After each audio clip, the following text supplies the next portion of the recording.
유님 안녕하세요. 네, 소리 잘 들리시나요? 말이 안 들렸나요? 안녕하세요. 설명 끝나시면 제가 영상 바로 플레이 하겠습니다. 아니, 소리 잘 들려요? 네, 잘 들려요. 네. 소리 됐고, 점심은 먹었어요? 점심 먹을 시간이 없었겠네. 점심 먹고 왔습니다. 아마 네, 바로 첫 세션이어서. 네. 우리끼리의 리그네. 어제도 많이 들어오셨었어요? 들어오셨는데 그냥 아무래도 발표하시는 분들 그냥 위주로? 순서대로.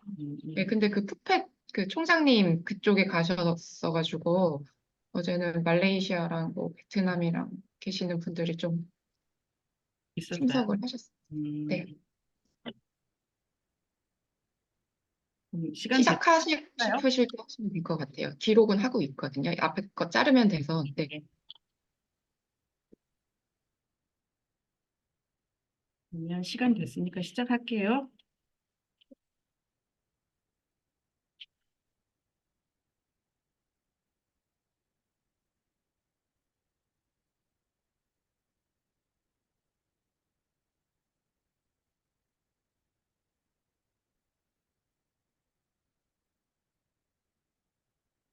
Hello, I'd like to welcome you all to this session.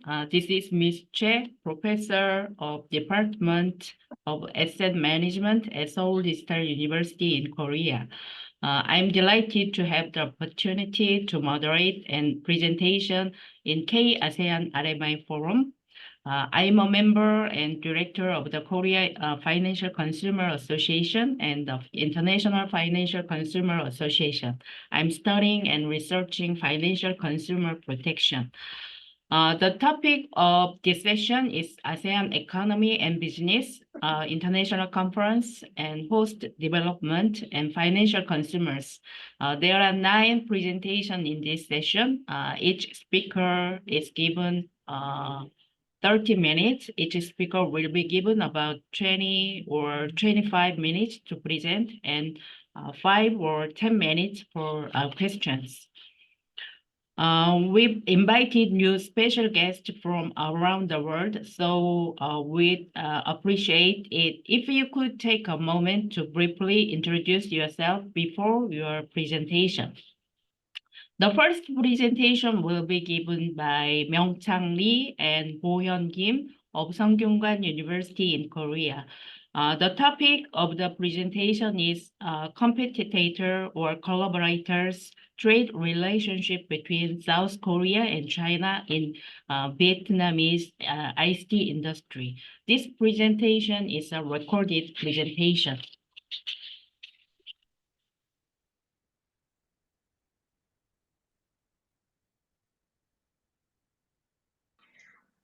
Good afternoon, professors, researchers, and students. My name is Bo-Hyun, and it is a great pleasure to talk about our latest research. Our apologies for not being able to make it to the conference this time due to our prearranged schedule. Even so, we thought it would be worth participate this way as this topic is particularly relevant to this session.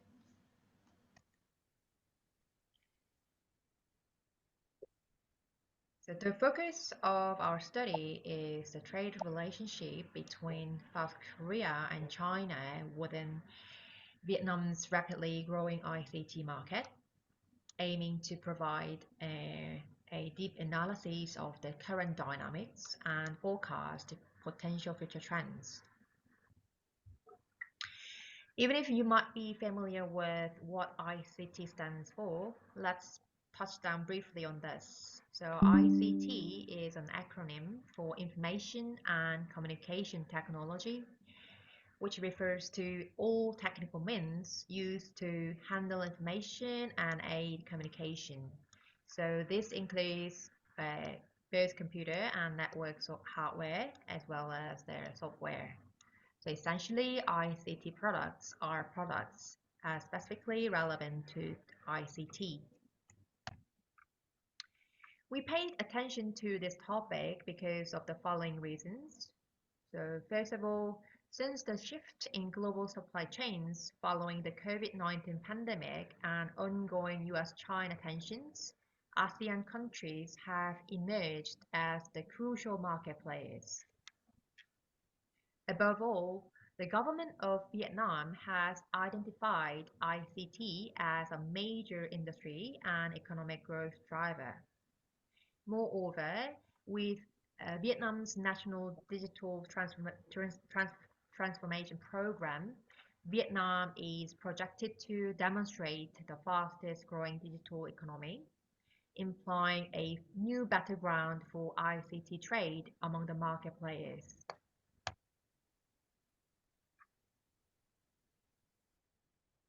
Last but not least, China and South Korea are major exporters to Vietnam, accounting for 37% and 30% respectively.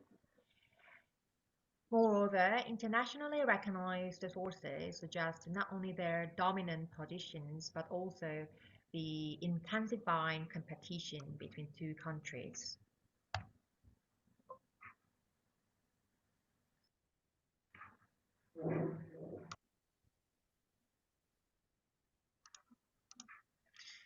The rivalry between China and South Korea is expected to intensify, driven largely by China's edge in high-tech manufacturing sectors, including telecommunication equipment, semiconductors, and transistors. Concurrently, Vietnam is emerging as an important market for South Korean ICT exporters who face stiff competition from China's increasing exports in key product areas.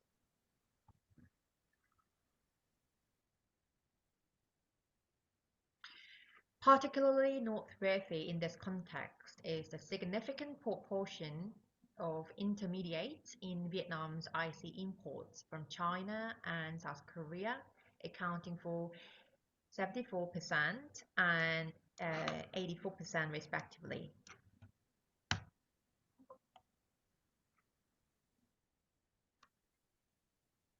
This high percentage not only implies their critical roles in supplying key components for Vietnam's IC sector, but also reflects the complex interdependencies in the regional supply chains.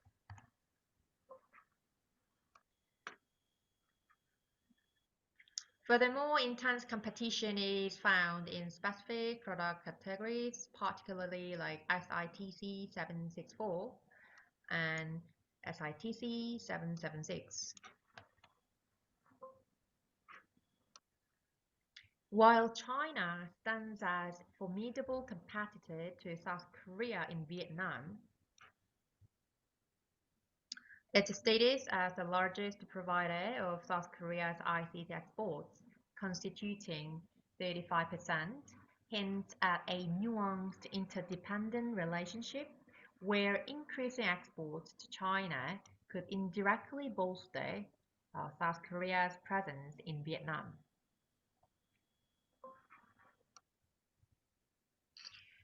We have reviewed not only international literature but also domestic ones. The importance of the ICT industry in the economic landscape of South Korea and China has been extensively discussed, in particular concerning its economic impact, investment effects, and competitiveness.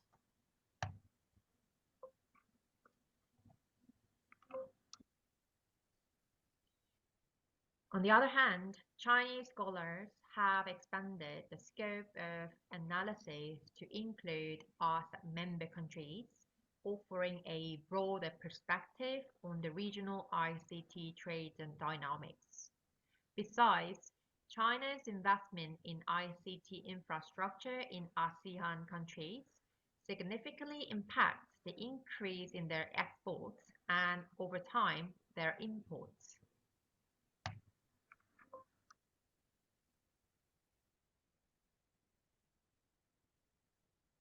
Not going to go over every single detail, but in a nutshell, previous studies suggest ICT sector is a significant contributor to economic growth, advocating increased investment in ICT and infrastructure to bolster export competitiveness.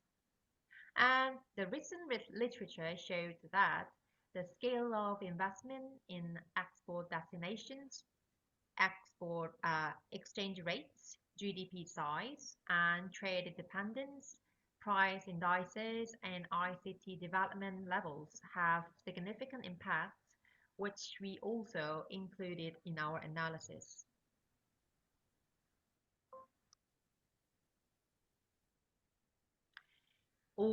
Although it is crucial to develop strategies by assessing the export competitiveness of ICT products from South Korea and China in the Vietnamese context, it is equally important to acknowledge the aggregate increase in export activities by understanding their trade engagement. This study, hence, aims to bridge this gap by examining the bilateral trade relationship between South Korea and China within the Vietnamese ICT market, considering both direct and indirect trade impacts and the factors previously discussed in the literature. In doing so, it adopts a novel approach that goes beyond the traditional focus on export values. By considering each country's contribution to Vietnam's total ICT imports, the study provides a more comprehensive assessment of their relative competitive strengths. This nuanced exploration is posed to yield valuable insights into the intricate competitive and cooperative dynamics between China and South Korea, paving the way for informed strategic decision-making in the future. For the estimation, the study utilizes data on Vietnam's annual imports from China and South Korea from 2011 to 2022, which is available on Yuan Comtrade. The ICT items are categorized under the Standard International Trade Classification 2-digit codes. These are further divided into 12 subcategories based on the SITC 3-digit codes. So for your information, the majority of ICT export items fall under these SITC 2-digit codes. By average from 2019 to 2022, SITC 764 and 776 constitute the largest share of Vietnam's ICT imports from China and South Korea. Some level of competition was observed in SITC 772, whereas somewhat less intense competition was found in SITC 778. Until 2016, China predominantly exported items classified under 764. However, since 2017, there has been a noticeable increase in the export volume of SITC 778 and 759. This shift in export dynamics indicates a changing focus in China's ICT export strategy, possibly reflecting market demands or technological advancements in these specific product categories.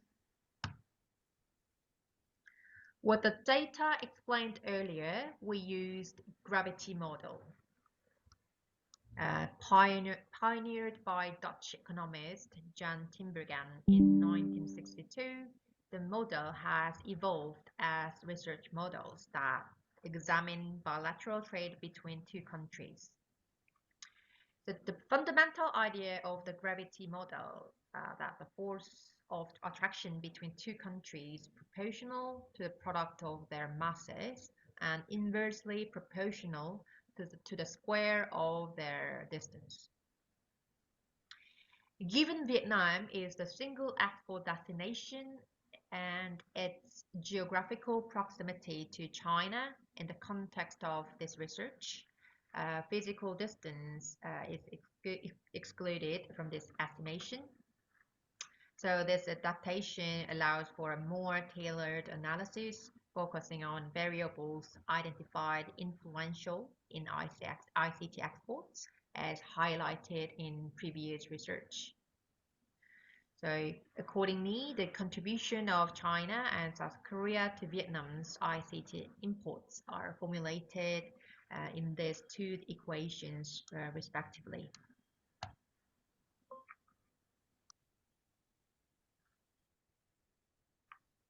So each variable is described as shown in this table, and I will explain some important variables as I present the results.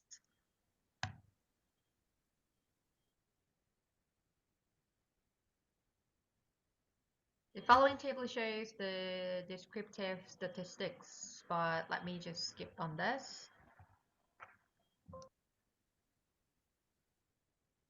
Our data were initially subjected to unit root testing to identify their stationarity status. ADF test, a widely used method for detecting unit roots, was employed. This test is favored for its robustness in various time series contexts. Following the detection of unit roots, the data underwent first differencing as outlined in the table to remove these roots and achieve stationarity. Another important step is examining the correlations between various variables to ensure the robustness of the model estimation. So since high correlation coefficients might distort the regression results, variables with high correlations were selectively removed to maintain model integrity. As such, we excluded those variables highlighted in yellow. Not going to explain the rationale behind the choice of fixed effect model, but the results of the Hausman test justify the use of the fixed effect model. And the result suggests that for every unit increase in South Korea's ICT export to China, there was a corresponding 0.2 unit increase in the proportion of China's share in Vietnam's ICT imports. So notwithstanding the competitive dynamics between China and South Korea in the Vietnamese market, South Korea's exports to China may have an indirect but influential role in increasing China's export footprint in Vietnam. So besides, compared to SITC 75, South Korea's SITC 76 and SITC 77 exports to China adversely affects China's exports into Vietnam.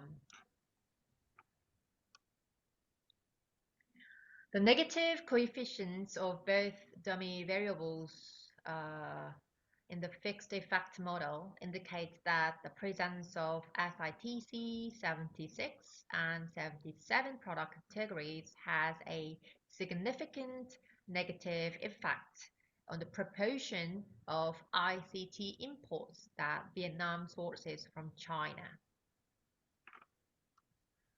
This suggests a competitive interplay between these product categories in the Vietnamese market, and SITC 75 emerging as a significant contributor to China's ICT exports. China's share in Vietnam's ICT imports is positively influenced by exports of intermediates, suggests nuanced trade dynamics.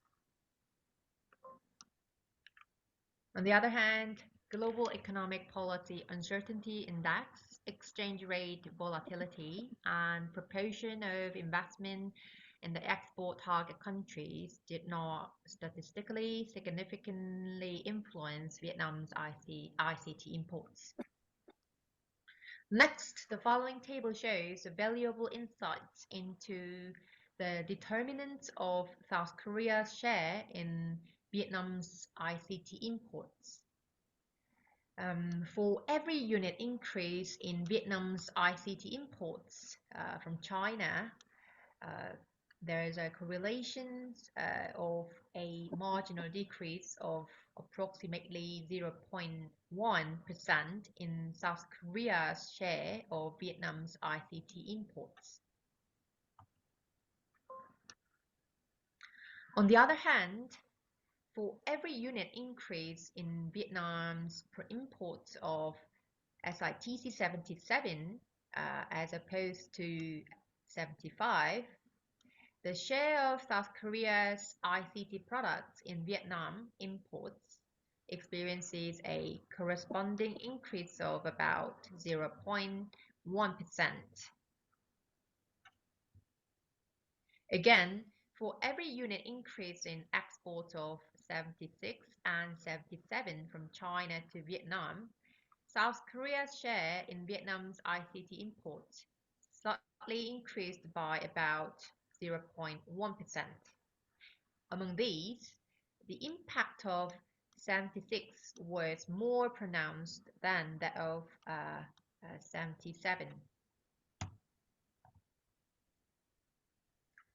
This implies South Korea appears to hold a competitive advantage over China in terms of SITC 76 and 77 products.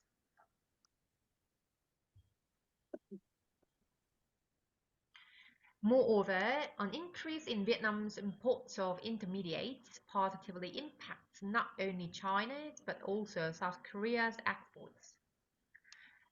This might also just suggest that South Korean companies appear to be leveraging their presence in China to indirectly access the Vietnamese market.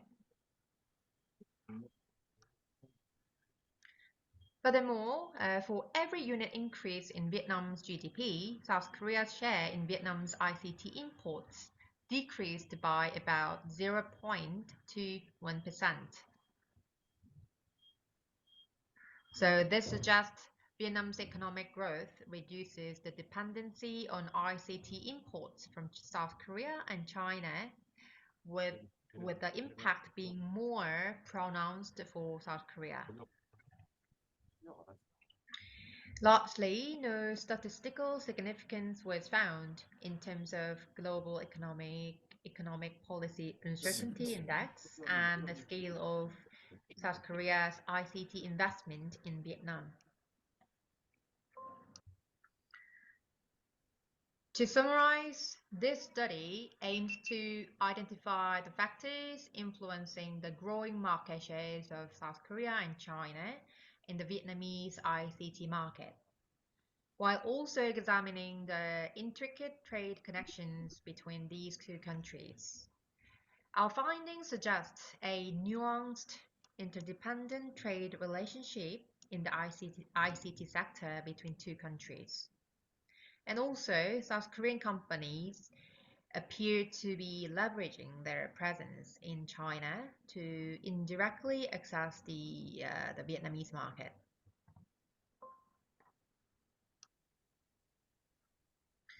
Understanding and capitalizing on this dynamic interaction could be a critical strategic element for businesses in both countries. Moreover, the slight increase in South Korea's market share in Vietnam's ICT imports, driven by SITC 76 and 77 exports, highlights the importance of targeted strategies in specific product categories. By intensifying focus on such items, South Korean firms can potentially establish a stronger competitive position over China. Finally, the decrease in the market share of both Korean and Chinese ICT imports as Vietnam's economy matures suggests a gradual shift in the Vietnamese market from a growth to a mature phase. This transition points to evolving market demands, emphasizing the need for ongoing strategic adaptation and innovation by South Korean and Chinese companies to remain competitive in this dynamic landscape. All right, that's all. Thank you for your attention, and should you have any questions, please feel free to email us. Thank you and Happy New Year.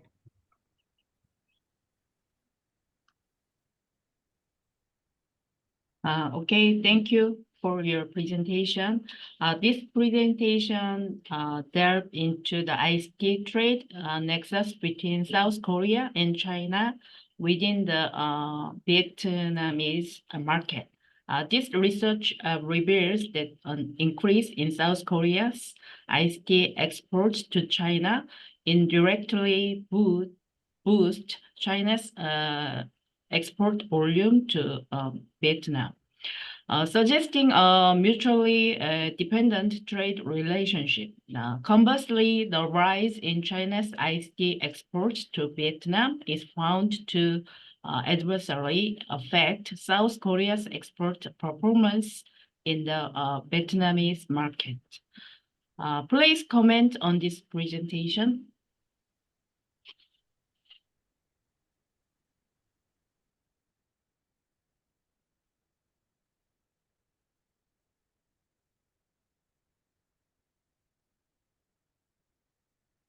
Okay, no comment, no questions. Okay, the second presentation will be given by Angelina of Parahyangan Catholic University in Indonesia. The topic is influence of capital structure, company size, and liquidity of profitability. Please welcome Angelina.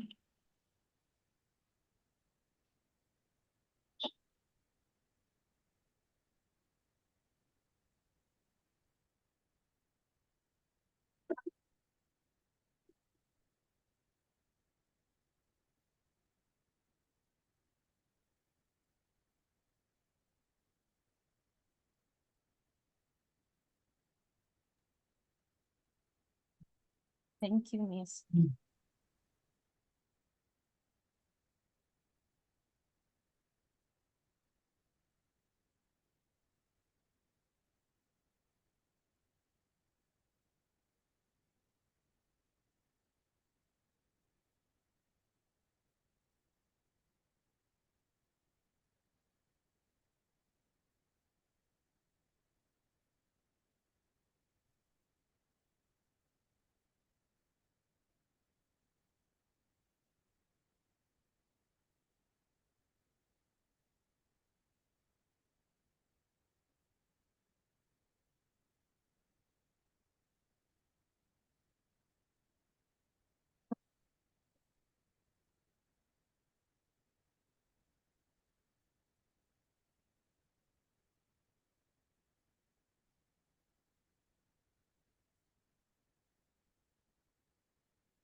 Thank you for the time and opportunity for me. First of all, introduce my name, Angelia Christine Pangong. Most people call me Angel. Now, I have the opportunity to present my research proposal and as one of several student representative from Parahyangan Catholic University from Indonesia. And then I will start the topic I choose this time is influence of capital structure, company size and liquidity and on profitability, a study on property and real estate company listed on the Indonesia Stock Exchange from period 2019 to 2022. The background of my research is the property and real estate industry in Indonesia has experienced rapid growth in recent years, especially after the implementation of the government's austerity policies in the real estate sector. Intense competition encourages companies to work harder and innovate to improve performance and achieve market goals. The significant fluctuation in the net profit of property and real estate company during the 2019 to 2022 period reflect the impact of the global economic crisis and the COVID-19 pandemic. The importance of profitability analysis as an indicator of companies' operational effectiveness in achieving financial goals emerges as a key focus. In this context, companies need to consider factors such as capital structure, company size, and liquidity to maintain their profitability. Although there was a decline in profit in 2020 due to the impact of the pandemic, the recovery in 2021 and steady growth in 2022 provide a basis to explore the influence of this factor. Furthermore, there is information related to the research gap from this study. The research finding reveal key factor influencing company profitability with studies by Pramesti Wijayanti and Nurlaila in 2016. Madhusanka and Jaturika 2018, Rimbong et al. 2021, Prajnaswari and Dana 2022, highlighting various influence. On the contrary, research by Supatriani et al. 2020, Patiruhu and Paais 2020, Chandra et al. 2019, and Bintara 2020 found no significant effect of profitability for variables like current ratio, return on equity, company size, capital structure, growth opportunity, specificity, working capital turnover, and liquidity. Recognizing these gaps, this research aims to deepen our understanding of the nuanced relationship between this factor and profitability, contributing valuable insight for future business decision making. Next, I will explain the problem statement of this research. One, does capital structure have an effect on profitability? Two, does company size have an effect on profitability? And the last, does liquidity have an effect on profitability?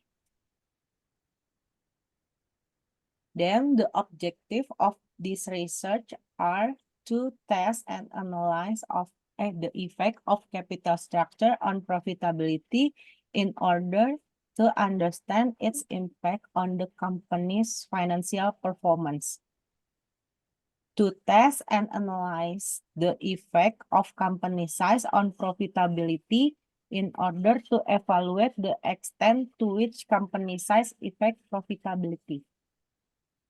And three, conduct, test, and analyze the effect of liquidity on profitability with the aim of understanding the relationship between the level of liquidity and the company's profitability performance.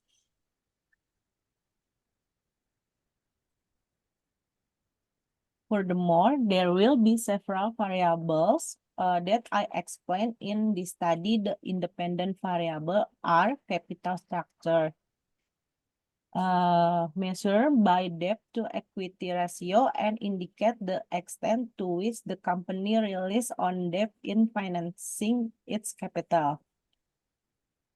Company size measured by the natural logarithm of total asset and reflect the complexity and strength of the company.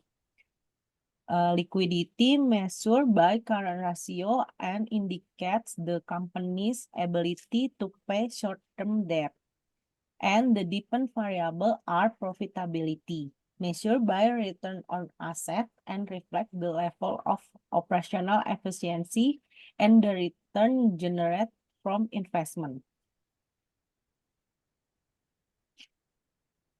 Then this research used a quantitative approach with a verification method to investigate the relationship between variables. The population consists of property and real estate companies on the Indonesian Stock Exchange period of 2019 to 2022, with a sample of 37 companies using purposive sampling technique. Data is collected through literature study and documentation study of financial statement. Data analysis using multiple linear regression on panel data model. The classic assumption test is carried out to ensure the suitability of the model. The results are expected to contribute to the understanding of variable relationship in the property and real estate study industry. Next, the research incorporates several K theories. The agency theories explore the relationship between company owners and manager, emphasizing potential misalignment of interest and the necessity for managerial control. This theory aids in understanding managers' disclosure of non-financial information and the impact of board oversight on the integrated report quality. Next, the Modigliani-Miller theory, adapted for financial ratio and tax payment analysis, posits that under perfect market condition, capital structure does not affect firm value. Lastly, the trade-off theory highlight the delicate balance between debt benefit and the risk of financial loss, providing insight into optimal capital structure determination, particularly relevant in the property and real estate industry. Okay, and this will be the end of my presentation. Thank you.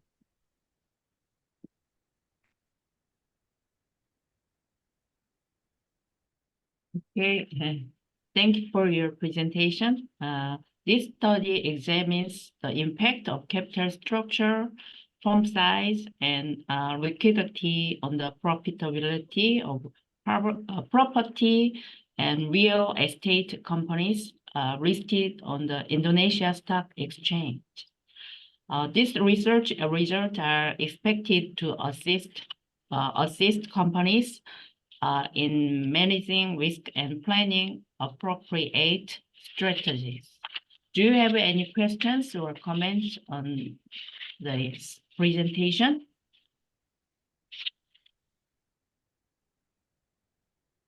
Okay, I have a question. The topic is the impact of capital structure, company size, and liquidity on profitability. Of these, which has the most significant impact on profitability, and why?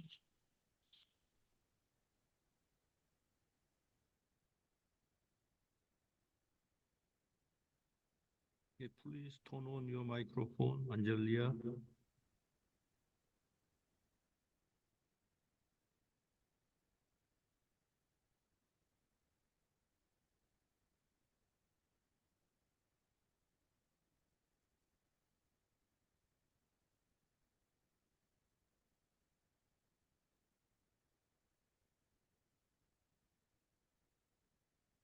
Angelia, we can't hear you. Yes, Yes. can they repeat the question?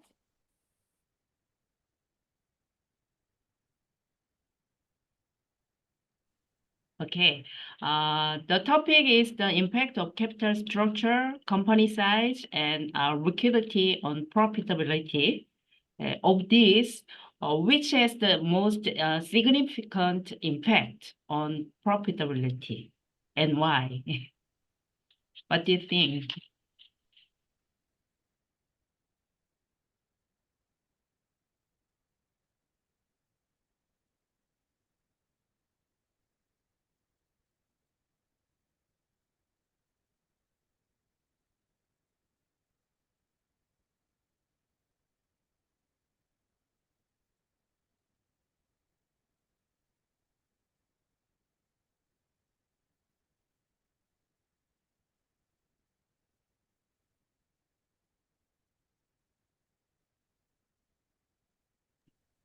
Okay.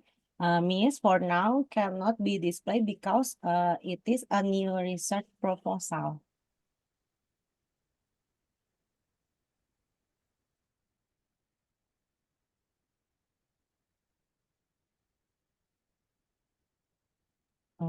Sorry, Miss. For now cannot be displayed because it is a new research proposal.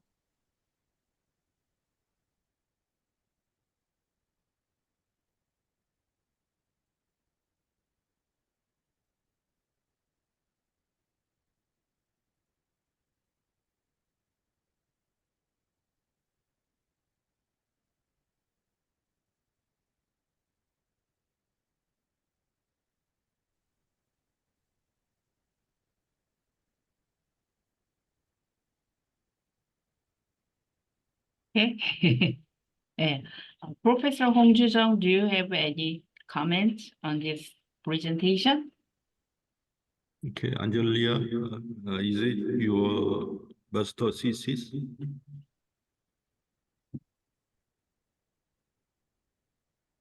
Did you present your master thesis or independent paper, research paper?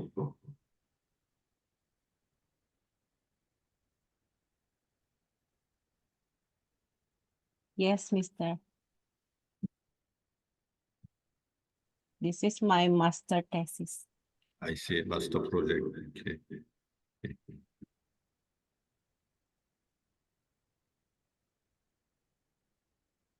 In finance, capital structure is a very traditional and important topic to use in many different areas of finance.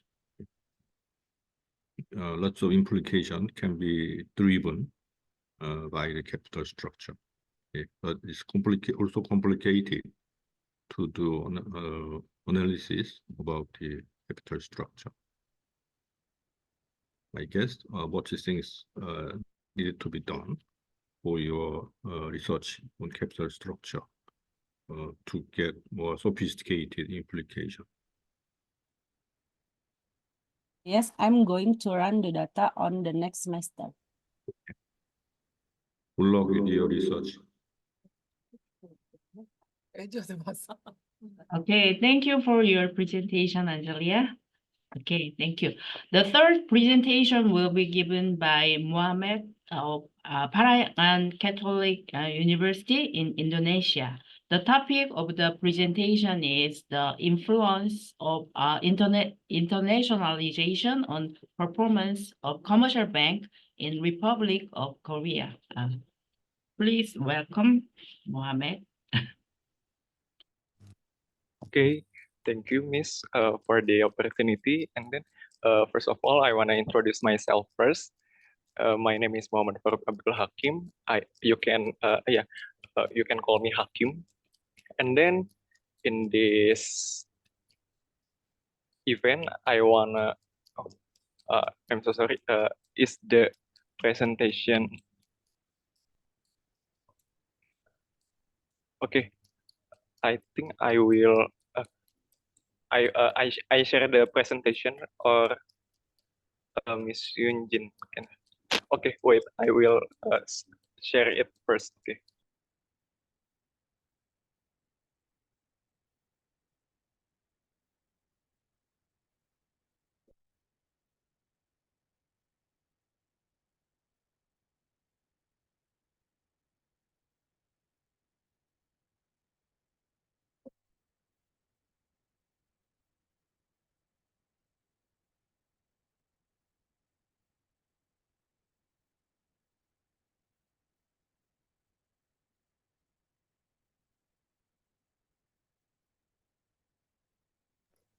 Okay, ladies and gentlemen, can you all see the presentation slide?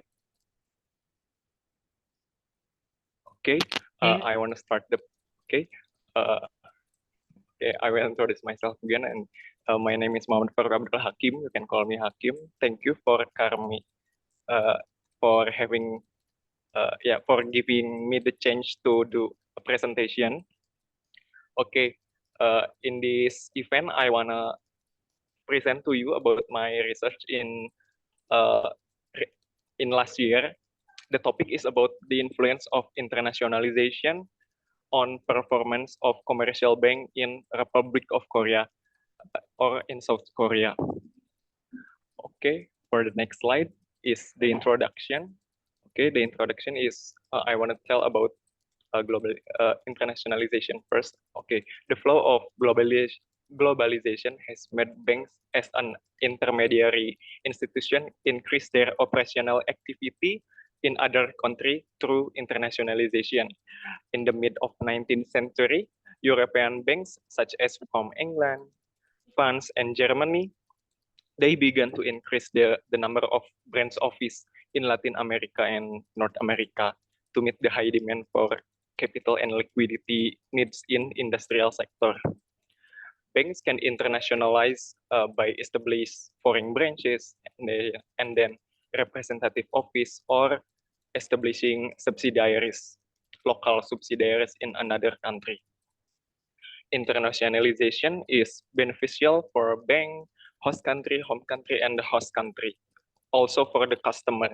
The customer who are in another country, they will convenience because the transaction cost is going to minimal. And then the benefit obtained by bank by doing internationalization is they will the fund they collect, it will not only flow domestically but flow to another country too. And then from the advantage mentioned before, increasing operational activity in another country will affect the bank profitability because the banks need to compete with the domestic banks in other country. In addition, when companies or banks start to internationalization, they are faced the high cost. For example, the banks need to collect information about another countries or foreign countries, and then they should adapt with their products and services in other countries according the preferences of the customers. Okay, South Korea on 2020 has the second largest value of export of goods and services.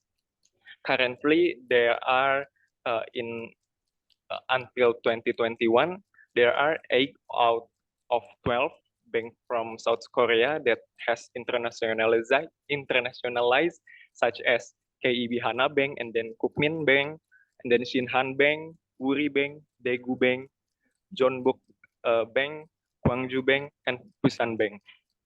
While the rest for bank that are the green box, there are not they just operate domestically. If we look at the charts, 8 banks from South Korea that internationalize have an average value return of asset above 0.49. And then for the rest, or the 4 banks that have not expanded their operation to another countries, over the last 5 years, they had an average value below 0.49. From this chart, it can be seen that maybe the bank that internationalize are superior, rather is better than banks that do not internationalize.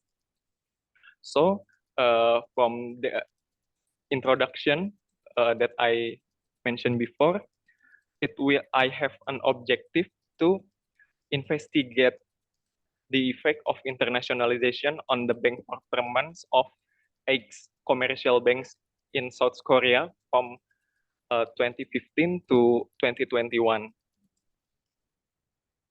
And then for the conceptual framework of this research, it's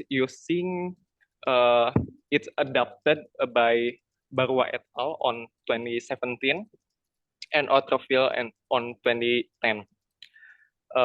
It is using research-based view. So I will explain it. By expanding operational activity, it means by internationalization, it can improve a company or a bank performance. From these activities, a bank can have an ownership specific advantage as well as internationalization advantage. So it can help they to increasing their profitability. In this framework, because it is using research-based view, it's explained that the research that owned by a company, it will become a competitive advantage that can improve the performance. In addition, this research also add a macroeconomic variable to the model to capture that bank performance can influenced by economic condition. And then for the indicator of internationalization is using total of foreign presence and then transnationality index. For the method of this research is using the quantitative research, and then it is using regression, data regression, panel data regression analysis. And then because it is using panel data, it is combined both cross-section and time series. For the cross-section, this research using 8 banks that internationalize, and then for the time series, it is using semester data from December 2015 to December 2021. For the data, it collect by secondarily from Financial Supervisory Services Korea and Bank of Korea. And then for the independent variable from this research are independent of this research is transnationality index, and then macroeconomics and total foreign presence. And then for the dependent variable is using bank performance using by using ROA or return on asset. From the result, it is using fixed effect model.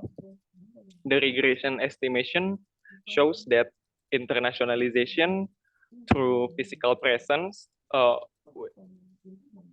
variable name is pres, it is show total presence. So it means that a physical presence in another country has a positive influence on the performance of the bank from South Korea. The results obtained are in accordance. If we link to the resource-based view, it will explain that the resource owned by the company, it will help the company improve the performance of the or the profitability. It can be explained that the establishment of foreign branches and then a representative office or local subsidiaries in another countries, it will show an effort to distribute various products through physical presence in another countries, and then it will become a source of income for the bank, which it will improve the bank performance. And then a positive influence was also found with the indicator transnationality index. From the result, it can be explained that when the bank increase their resource in another country, there is an increase in the volume of products or services uses by the customers. So it will increase the value of transaction of the product and the services that the bank sells. And then it will increase the foreign sales. And the last, foreign income will be increased too, which it will contribute to the improvement of the bank performance. Lastly, the Y gap is the indicator that or the variable that capture the macroeconomic level. So it will explain that it showed that it has positive influence too. Macroeconomic condition in South Korea has a positive effect to the bank performance. South Korea on 2021 currently in a condition that a country that has advanced economy. It can be explained that when economic condition improve, investment will increase, and then banks take part as a financing institution. And so they distributing their products and services to the company and the community. It will they provided so they will come to the bank and then they save some money to the bank, and then the bank is redistribute by selling the products to the customer again. So it will support the productive activity, and then lastly it will make the profitability of the company increasing. So for the conclusion in this presentation, this study show that internationalization has a positive influence to the bank performance of in South Korea. When the bank increases the tangible assets in another country by establishing foreign branch or representative office and then local subsidiary, it will make the bank performance getting better. The internationalization carry out will help increasing the number of transactions, and then the credit flow will increases too, which can be seen from the size of foreign sales and that enhance, and then foreign sales will be increased too. That improve the return on asset for the bank. Thank you for listening my presentation. I will give it back to the MC. Thank you. I'm so sorry if I have a mistaken in my English. Thank you for your presentation, Hakim. The objective of this research is to find the influence of internationalization on the performance of 8 commercial banks and internationalized in Republic of Korea. Result found a positive influence of internationalization on the bank performance. This study found the internationalization has a positive impact on bank performance. Can you explain why do you decided to study Korean commercial bank? Okay, thank you for the question, Miss Su Choi. Uh, I choose the Korea as my research because in Indonesia, for the last 10 years, banks from Korea it's getting bigger in here. So it show a phenomenon in Indonesia. So and then in Indonesia, banks from Korea establish local a lot of local subsidiaries such as Wuri Bank. It has merger with Indonesian banks. Thank you. Do you have any questions or comments on this presentation? Okay, let me ask you a question about your university, the Catholic University in Indonesia. It's something very interesting. Yeah. To my understanding, Indonesia have a freedom to choose a religion out of six by the constitution.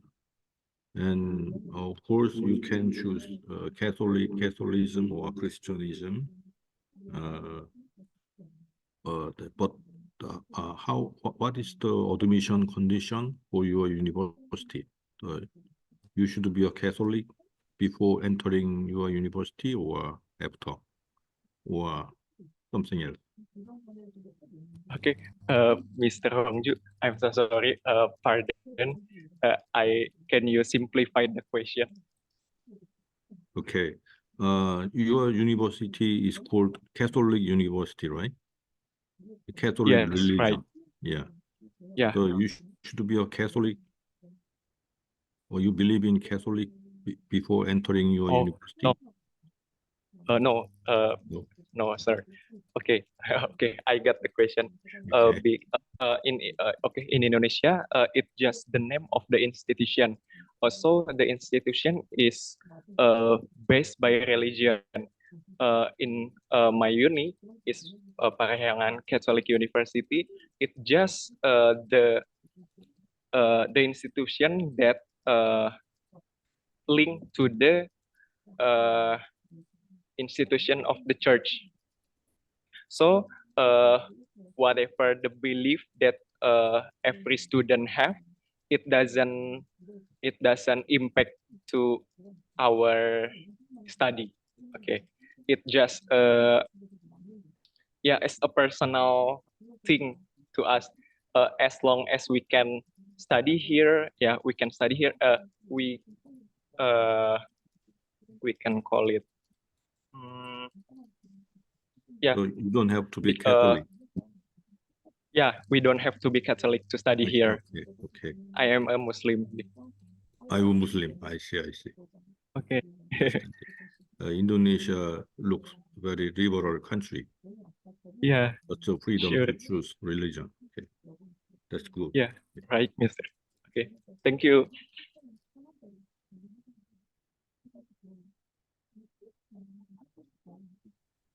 Okay, thank you for your presentation. Okay. Thank you. From now on, moderate is Professor Hong Ju-jung of Sungkyunkwan University. Professor Hong Ju-jung, this session presentation time is short, so there is a lot of time left. How about taking a break for about 20 minutes? Okay, Okay. good idea. Thank you. We can start at 2:30. Okay. Okay. Thank you.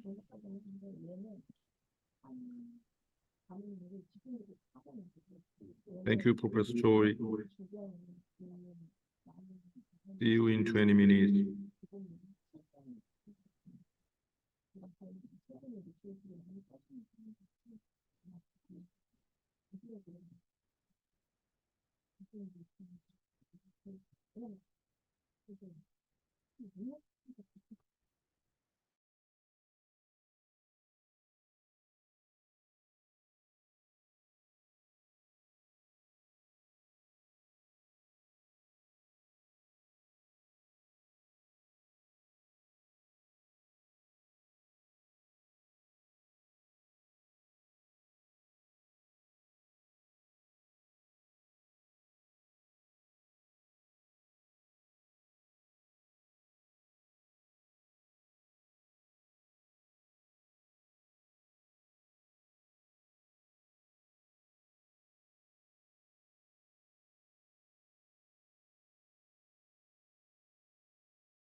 Mm. Mm.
Good afternoon, ladies and gentlemen.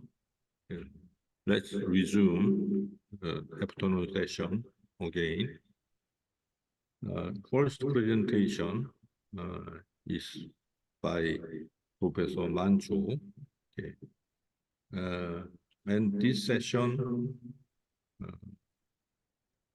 is special in some sense. From now on, Professor Manchu and Su Fang, Professor Piotr Manikovsky will deliver a presentation about academic society management or conference management.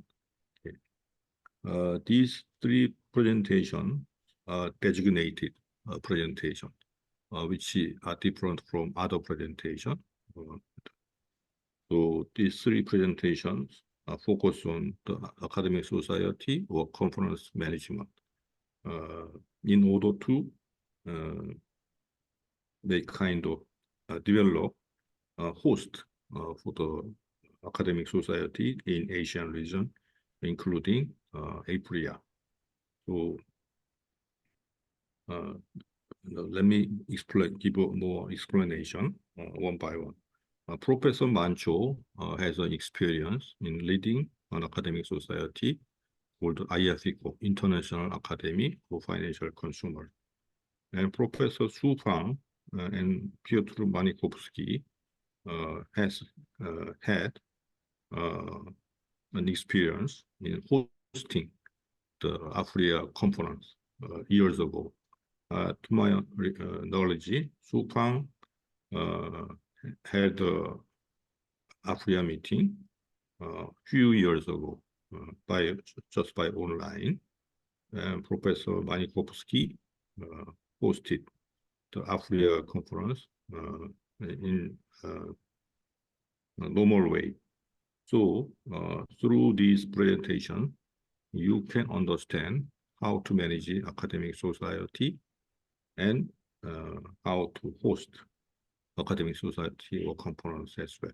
So, I hope you enjoy this presentation and learn something about how to organize conference from now on. In case of Professor Mancho's presentation, it will be replayed because Professor Mancho said some commitment, appointment, so he is not present at the moment here. So we will replay his pre-recorded speech, which will run around 35 minutes or so. So Ms. Oh Yoon-jin will replay Professor Mancho's presentation, pre-recorded. Please enjoy.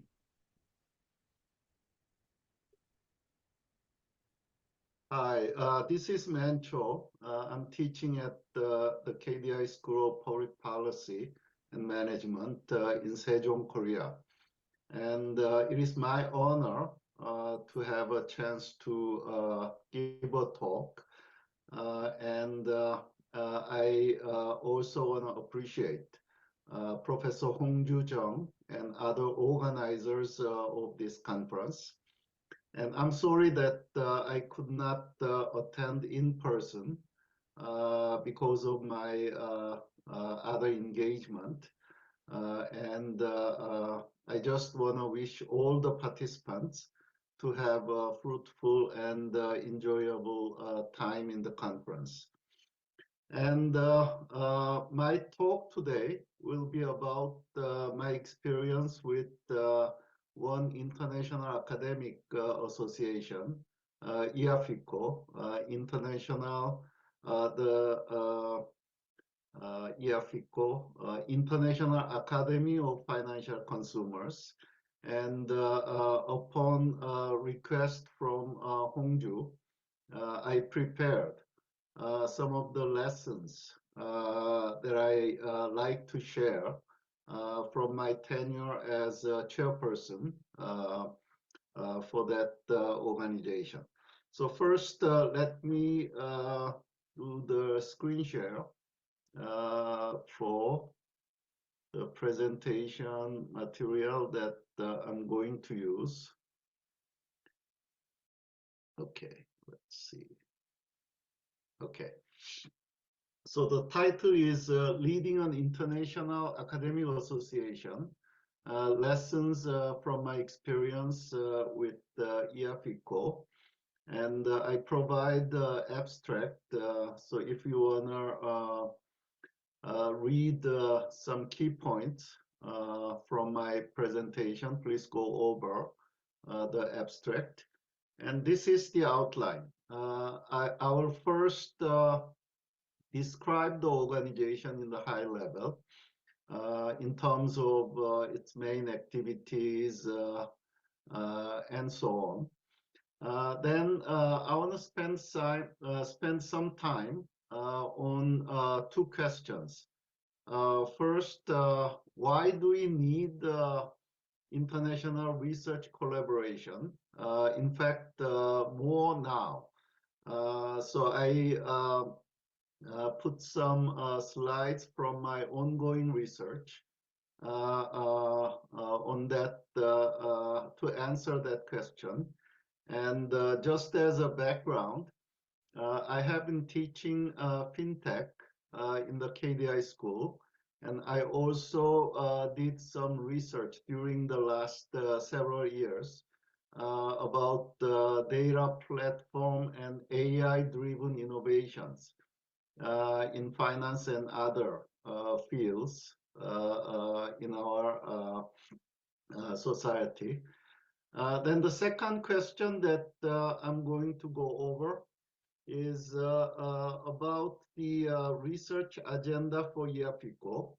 That is, why do we care about financial consumer protection, which is the main research agenda for the organization. And then as a concluding remark, I will say a few words about what's the future directions of further development for the organization. Okay, so let's jump into the presentation material. What do we do in EAFICO is nicely summarized by Hongju Jung when he wrote the review article of our activities that is published in our journal in 2019. So according to his summary, the EAFICO provides a global platform for sharing information and knowledge on various financial consumer issues to promote financial consumers' interests and well-being, as well as to facilitate long-term financial development from a impartial perspective. So here, the word impartial has a real meaning for us. That is, from day one, we try to be independent from any parts of financial industry or financial institutions, as well as from the government, so that we can focus on impartial research activities for the organization. So this is a good summary of our mission. Then there are basically four main activities that we are doing in EAFICO. First, we convene the annual conference. We call it as a GFFC, that's a Global Forum for Financial Consumers. And then from the first year, even before the first year, we have been holding this annual conference each and every year, even in the period of COVID-19. So we relied on the online means to hold the conference. So that's one of the key activities of the organization. And then we publish the academic journal called as IRFC, the International Review of Financial Consumers. And it is the 8th year that we have been publishing this journal. In addition, we also publish books on specific topics, and we have done that 2 times. Our first book is about international comparison of the institutions to ensure financial consumer protection. And then that was published under the chairmanship of Hongju. And then during my tenure, we published the second book, which includes the international comparison of national pension systems. So we surveyed 10 or so countries in terms of how their pension systems are organized. And we also provided several policy suggestions.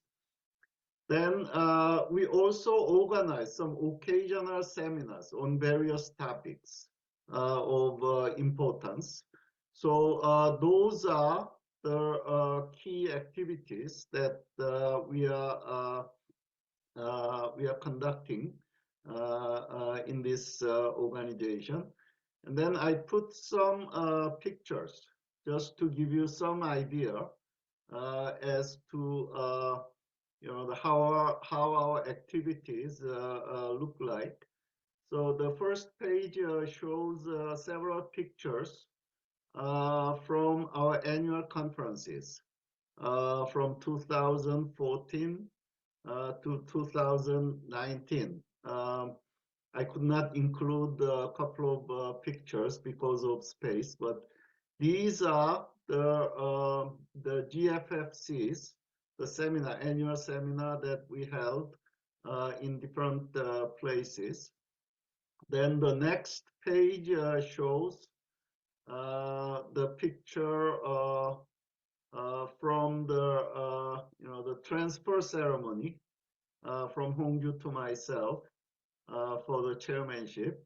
And then we had 3 annual conferences during my tenure from 2020 to 2022. And as you can see, the attendance level is fairly low, mainly because of the pandemics.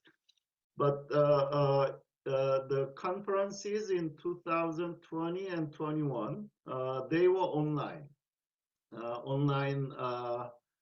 meetings. But in 2022, thanks to the relaxed restrictions on international travel, we held the conference in Hanoi with the by co-hosting with the Vietnam National University. So that was sort of first offline conference that we had after the pandemic. Then the next page shows our journal, the IRFC. And as I said earlier, the last year it was the 8th volume. And then it shows the list of editor and associate editors. The editor of the journal is Professor Sharon Tennyson from Cornell University. And then we have fairly diverse the editorial board from different countries and from various academic institutions. So that shows how diverse the organization is in terms of editorial board, and our membership also is also similar to this list in terms of diversity of our members. Okay, so let's move on to the next slide. These are the 2 books that I mentioned, the international on international comparison of financial consumer protection. That was edited by Joy Chen, Professor Joy Chen from the National Chengchi University in Taiwan. And then the second book about the pension system was co-edited by 3 individuals.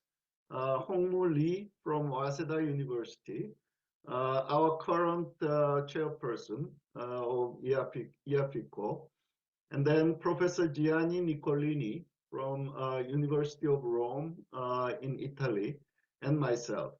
So I will comment more about the book project later on, but these are the 2 published ones that we had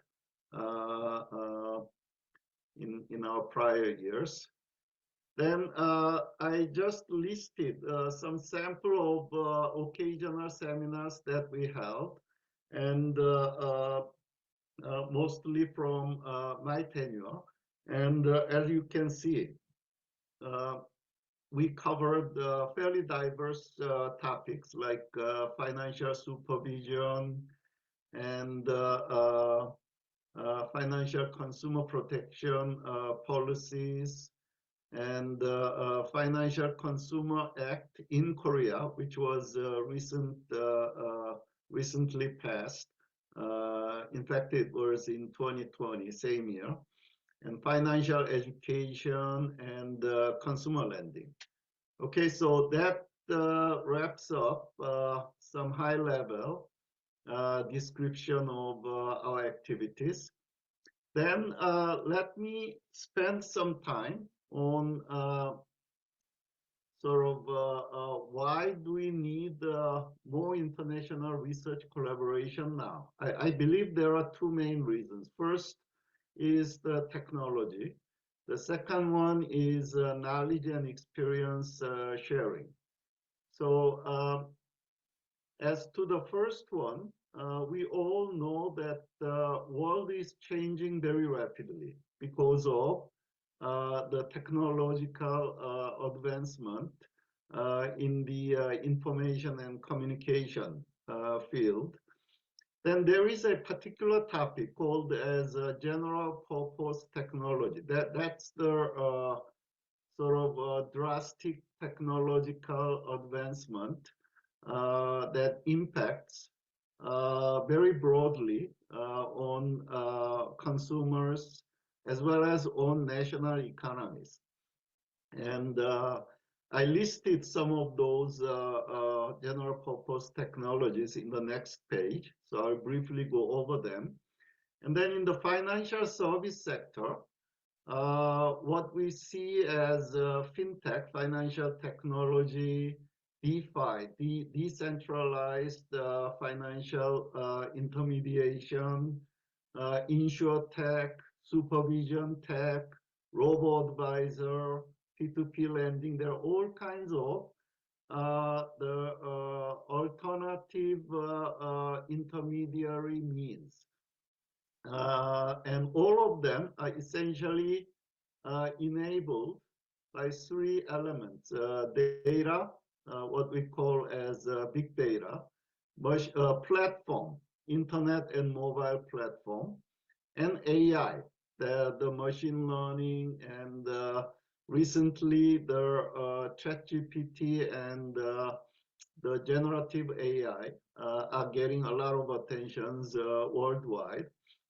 But they have a fairly profound impact in the financial service sector.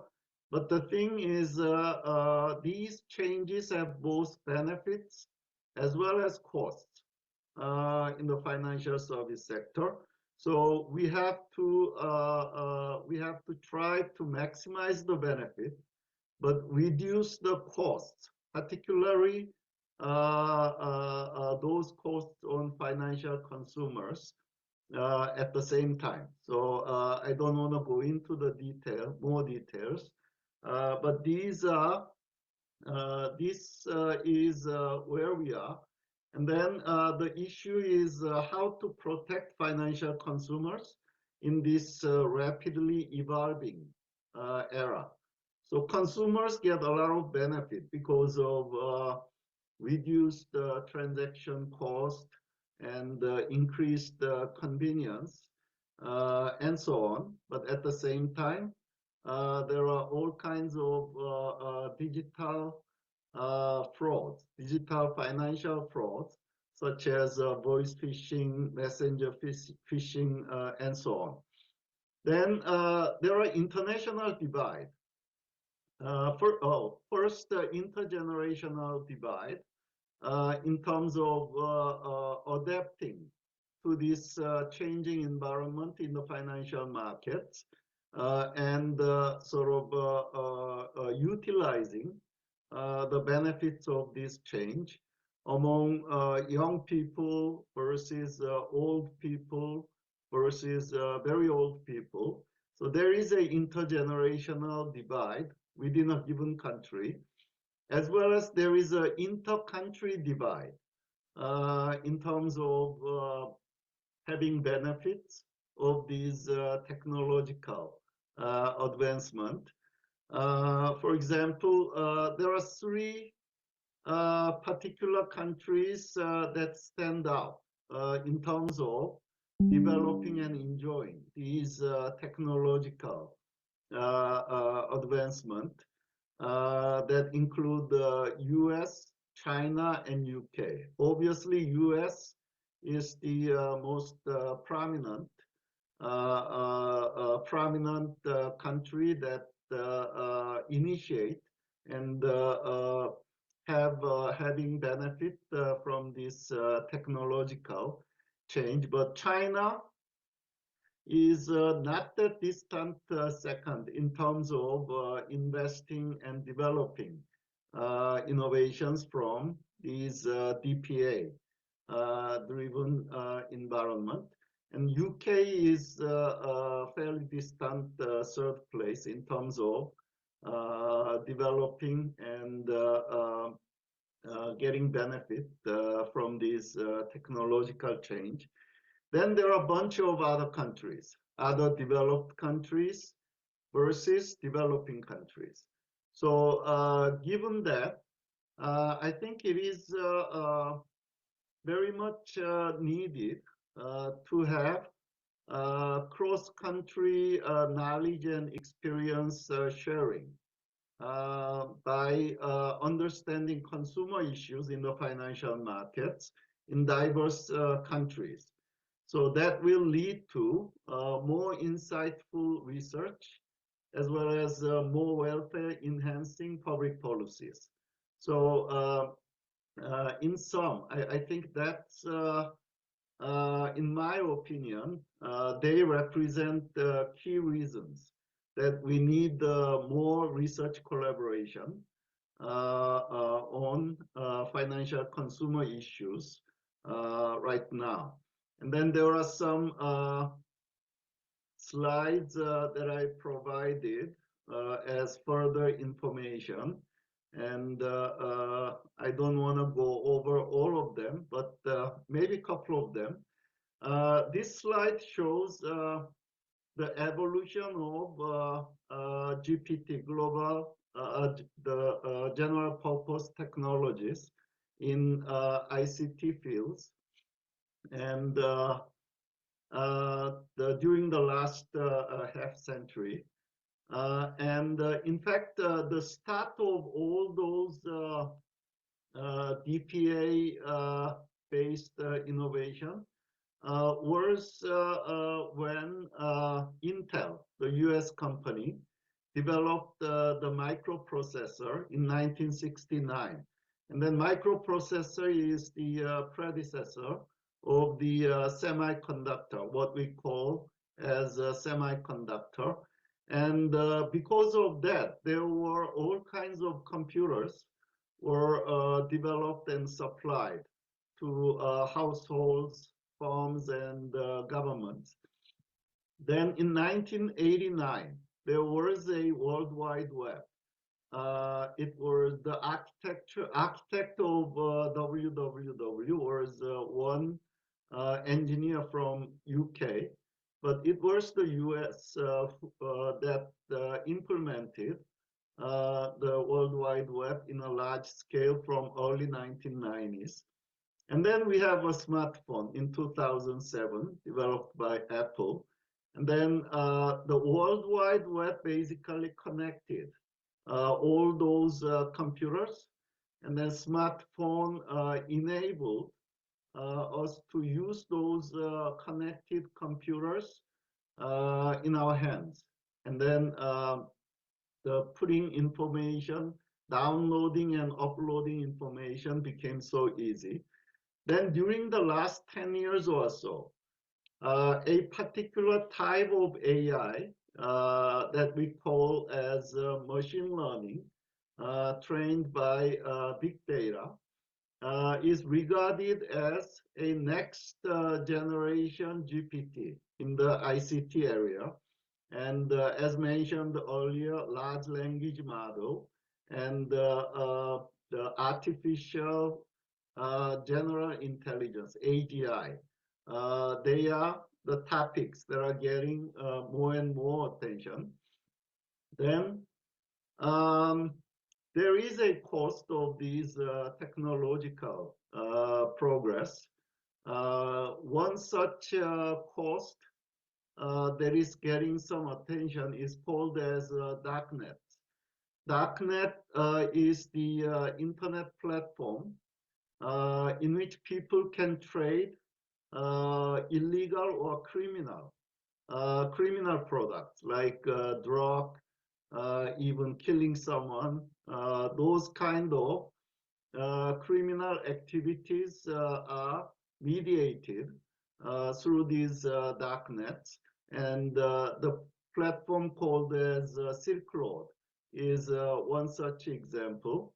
And there are all kinds of other costs like surveillance capitalism and others. They are discussed as potential risk of this technological change. And one last information I want to convey in this section is the rising trend of co-authorship across the countries.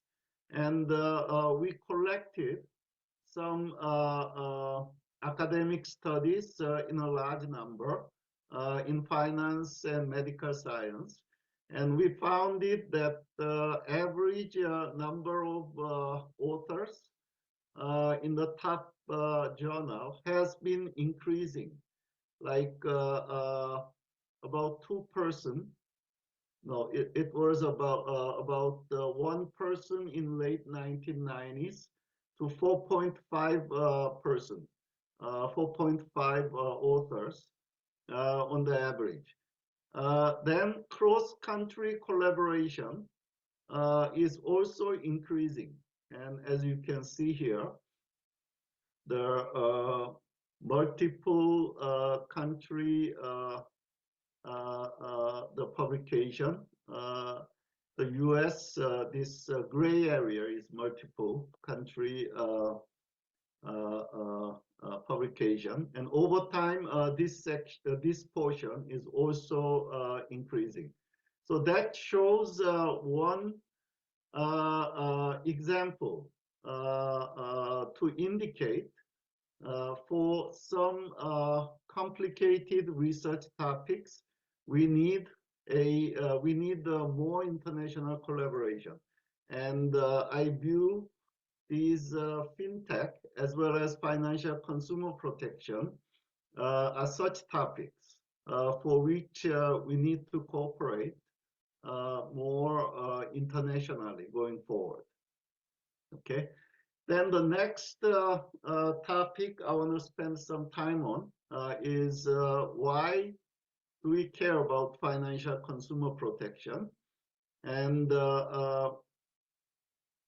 many of us know that the global financial crisis was another sort of milestone event from which people are getting more attention about consumer issues in the financial markets. One example of such effort is the act passed in the US. It is called as Dodd-Frank Act of 2010. Its full name is the Dodd-Frank Act of Wall Street Reform and Financial Consumer Act. And in the US, they actually established a new supervision agency called as CFPB, Consumer Financial Protection Bureau.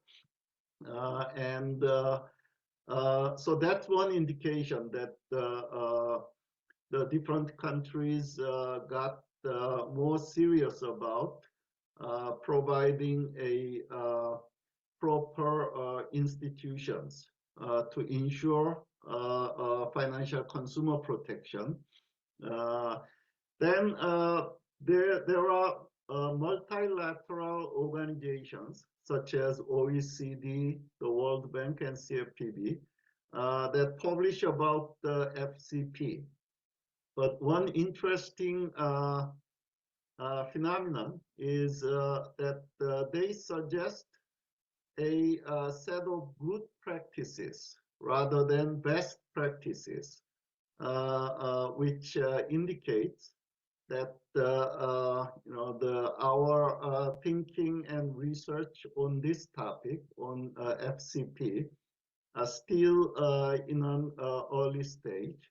And then the World Bank, as an example, proposes the 39 common good practices in information provision, financial literacy and capability, sales practices, and ex post. Ex post meaning after the contract is signed, ex post conflict resolution mechanism.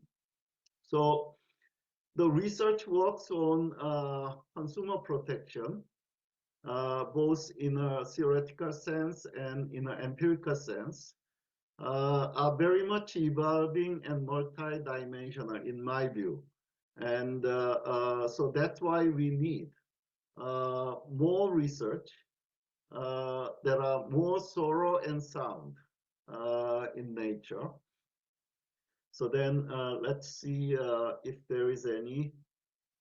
I will pass these slides. One episode that I want to share in this segment. This slide shows some specific suggested good practices for consumer protection. So you can browse if you are interested. Related to the consumer protection policy, we had one occasional seminar a couple of years ago, and we invited one economist from CFPB, and she shared what her organization was doing, CFPB was doing. And one of the missions that they defined in their supervision area is how the information about financial products should be conveyed to financial consumers. And then their target on that particular issue was to have financial consumers with timely and understandable information to make responsible decisions about financial transactions. So here, the timely part means that financial institutions and their employees should offer the right information when financial consumers need that information, rather than any general time points that are convenient to the financial institutions. And then those information should be understandable to financial consumers. So it is pretty much demand-driven rather than supply-driven in terms of providing what information in what format, and that should be done in an understandable fashion for financial consumers. Now, that's easy to say, but quite difficult to implement. So the CFPB, according to our presenter, is doing a lot of experiments within that agency to figure out what is the most effective ways to guide financial institutions to provide the product information to financial consumers in a timely and understandable fashion. So I was surprised to see that the agency was doing that much research, despite their key mission is in the supervision. So that also shows that there are a lot of tough issues, tough research issues that we need to collaborate in the areas of financial consumer protection. Okay, so then there are some slides that I put, which I'm going to skip. And then as final words, I want to say about the future directions for the further development of this organization, IAFICO, what next steps to pursue.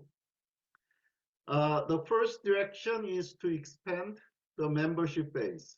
Like any other the academic organization, IAFICO needs to expand its members, both individual members and institutional members, by adding interdisciplinary thought leaders on financial consumer protection. So consumer protection requires interdisciplinary research. Both Hongju and myself are trained in economics discipline, and we also did the research in economics area.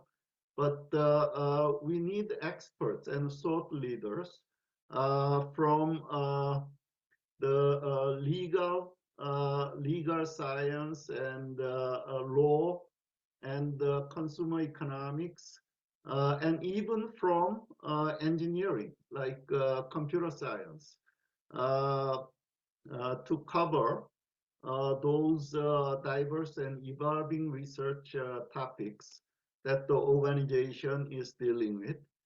And we also need to add young scholars and graduate students. Like any organization, having more young people is better. So we have to actively recruit these young scholars and graduate students.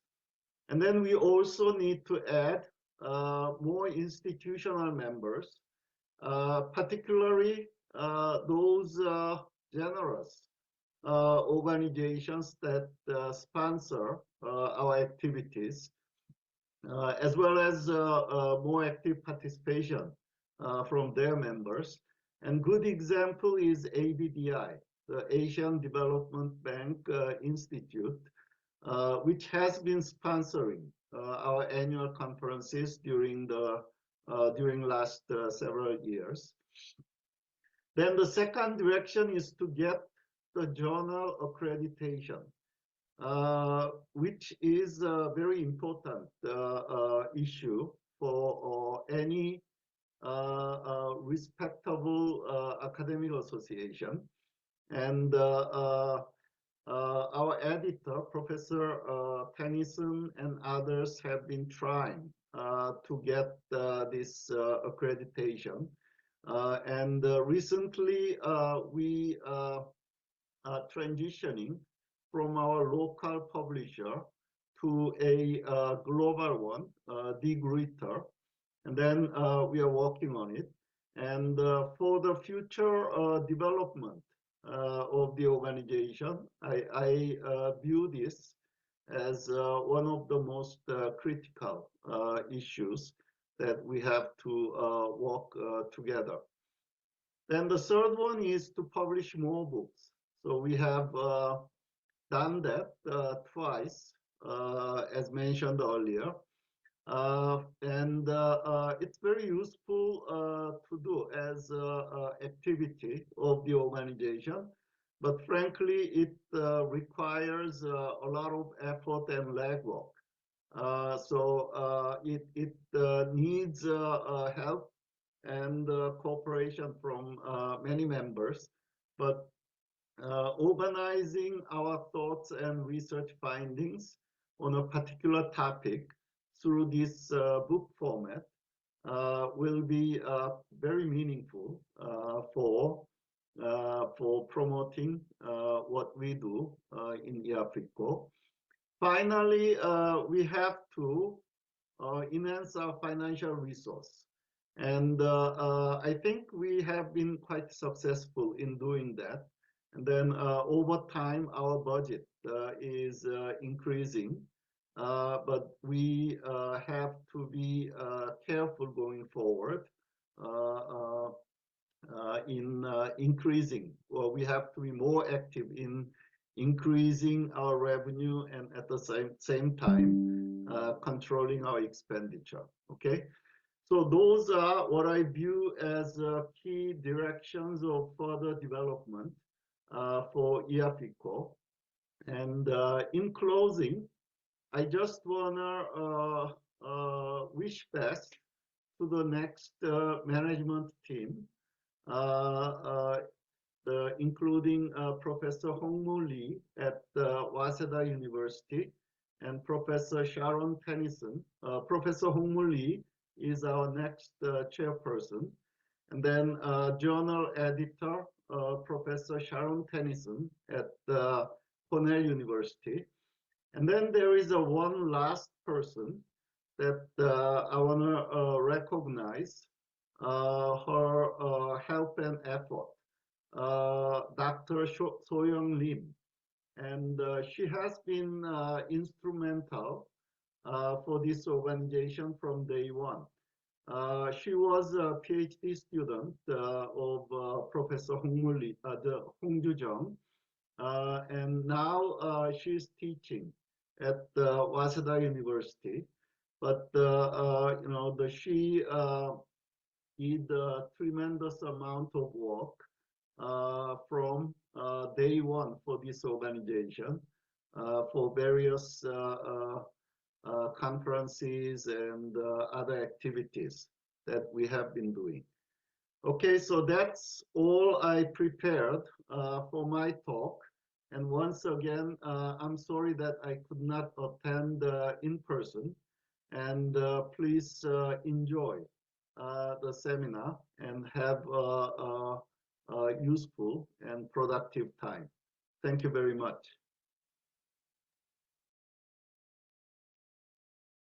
Okay, thank you, Professor Mancho, for your very enthusiastic presentation and discussion to share your experience and idea about the conference and the academic society management, particularly focusing on the IRFICO. He highlighted the importance of the environmental change, including digital transformation, institutional change, and legal changes about consumer finance.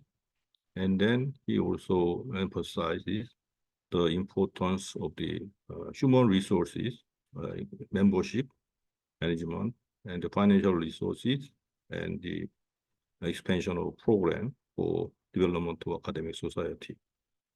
If you have any questions or comment on his presentation, I will pass your question or comment to Professor Mancho when I meet him next time. Any question or comment on his presentation? If not, you may talk to me again later. Okay. Now, let's move to next presentation about the real experience of the conference hosting of the Professor Fang Su from the Shanghai University of Finance and Economics, who hosted the AFIA meeting 2 years ago, to my remember, by online during the COVID-19 period. Okay. And then we'll have another presentation to share experience of AFIA hosting by the Professor Piotr Manikowski from Poland. Okay. Now, Professor Fang Su, Sophia, the floor is yours.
We cannot hear you yet.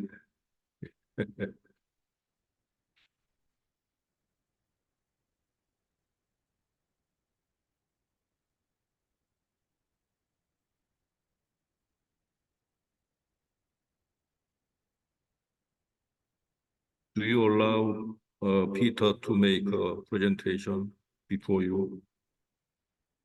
Okay. Peter, are you ready to go? Okay.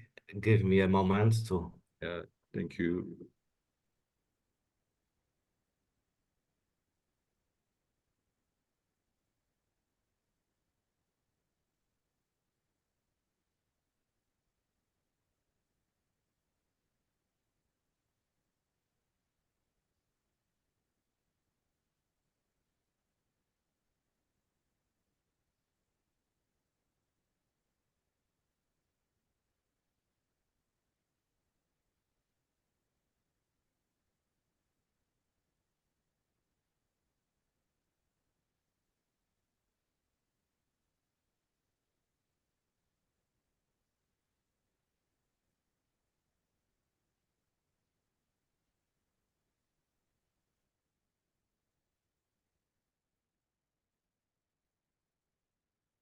Okay, can you see my presentation and can you hear me? Yes, great. Okay, great. So good morning from me. Good afternoon in Asia. Here in Poland is quite early, so I welcome you warmly. Thank you, Hangzhou, for inviting me for this event, for this conference. You asked me to share my experience in organizing APRIA conference. So few years ago in Poznan in 2017 was organized APRIA conference, 21st APRIA conference by Poznan University of Economics and Business, where I has been working, and I am professor at the Department of Insurance of this university. So I don't have too much slides as it is difficult to talk about experience in organizing conferences. Also, I suppose that I will be talking after Sofia, so maybe I expected that it will be something comparing to her experience, because in general, of course, those two events were APRIAs. However, online conference and on-site conference is quite different story. So what is APRIA conference? So all year from almost 30 years, we have annual meeting of Asia Pacific Risk and Insurance Association. And what is very interesting, comparing to other conferences, other global conferences, as APRIA is so international organization, so we change countries many times. Comparing to area, all events are in the United States or Canada. If we consider European IGRI, also it is quite close together. However, APRIA visited many countries. Of course, we at the beginning we had some key Asian countries like Japan, Korea, China, Singapore, also Australia, also in the United States so many countries were visited. However, also APRIA wants to find another places for organizing conferences. So new countries appear as well. So, for example, Russia and then Poland are a good example. And this year, like Laos, also it will be very interesting. So this is the idea to looking for new countries, new experience. However, also it makes a little bit difficult to joining everything, to make all together all things. So the topic of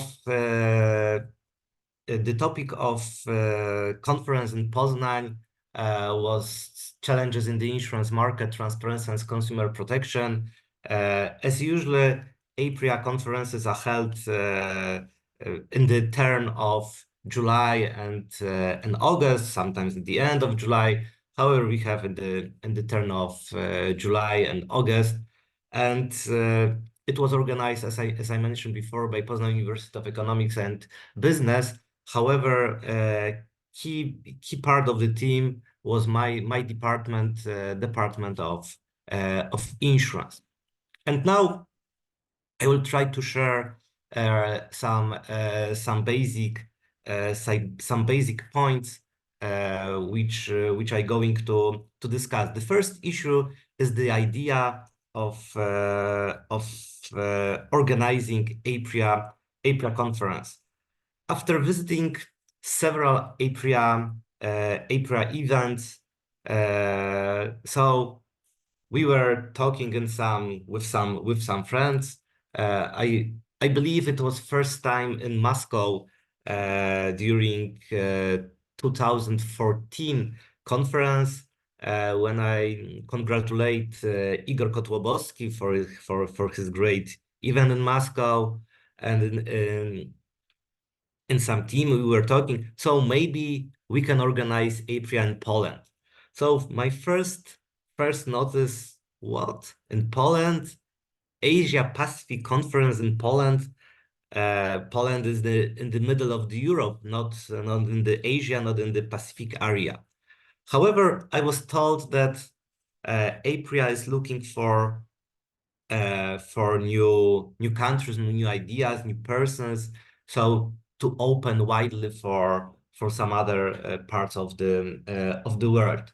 So of course I back to the Poland, but I felt it is almost impossible that to organize a conference in Poland, considering that at this time I was a single person from Poland who attended APRIA conferences.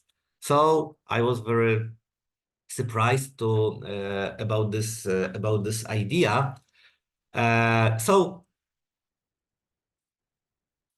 I back to home, and I believe I didn't even talk with my colleagues about this idea, because as I mentioned, I thought it is unrealizable. However, next year when I attended the World Congress in Munich 2015, in the meanwhile I became the member of board of governors of APRIA. So I was asked, so did you consider this idea to organize APRIA conference in Poland, for example, in 2017? So I was shocked again.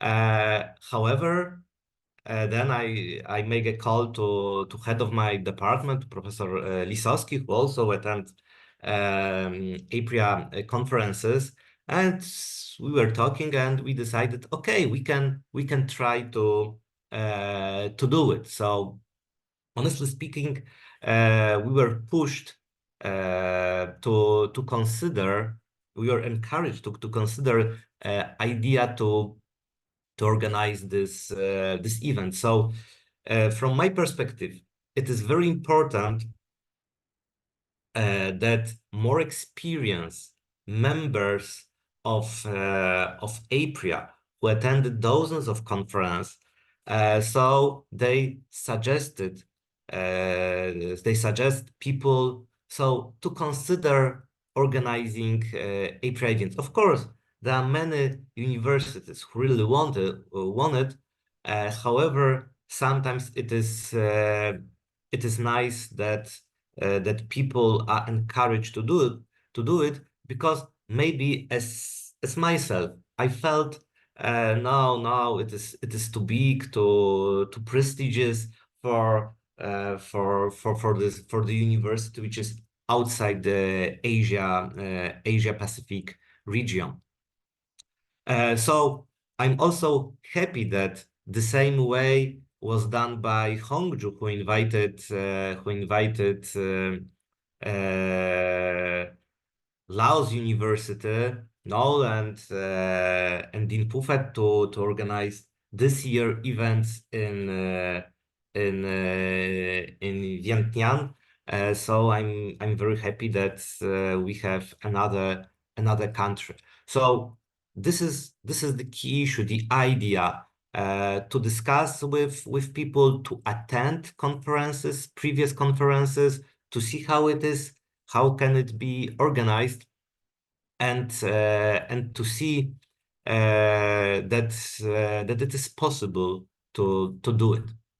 So sorry. No.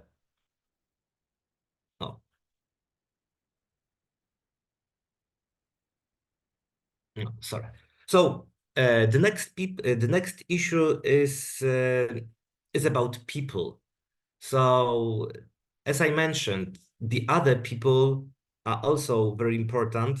So at the beginning, to encourage us to consider conferences.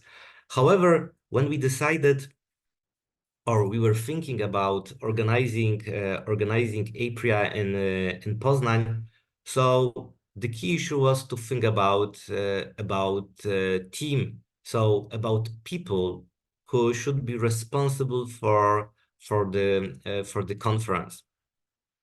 So the first issue we should consider is to have enough people to organize it. Of course, the key person is Consular General, so the main host, a person who is in charge of everything, or to manage the conference. And of course, a part of Consular, we have organizing committee. We need to consider volunteers to be able to support the conference. So our department is not too big, because at that moment we have about 8% of staff and few PhD students. And we should remember that APRA conferences are in the middle of vacation. So from the perspective that we are not in charge of lecturing, however, usually volunteers are students, and university at this time, during late July and early August, is usually without any students. So also it was the key issue to organize some students, some volunteers. So in this area, we use some of students. However, we use also our families, our children, adult children, or almost adults, or young. We use some brothers and sisters of PhD students. So to organize, let's say, around 10 volunteers. However, also we have some master students who supported us, especially it is important during the conference, because volunteers are supposed to help attendees in some issues. So a very important issue is to think about the team. However, when we are talking about the team, we think from one hand about people who are in charge of the conference. However, also it is connected with the university staff. because one of the key issue, which I'm going to talk a little bit later, is the discussion about the venue. If it is university or if it is a hotel or conference building or something like this. So when it is when it is university, we need also some administrative staff, supporting staff from the university, also considering accounting, but also very important is the support of the authorities of the university. So after we were asking after we were asked to organize conference, and we submit our proposal, so we was encouraged that authorities or rector or president of our university should give us a letter of support, so to underline that the university is really happy to organize that event. So we were talking with our authorities, and of course they were very happy, and they gave us all possible support to do it. So it is also very important. So the team could be quite wide from as I mentioned, consular general, a person who is in charge of the conference. So in our situation, I was the consular general, all departments, volunteers, but also many people from backstage from our university.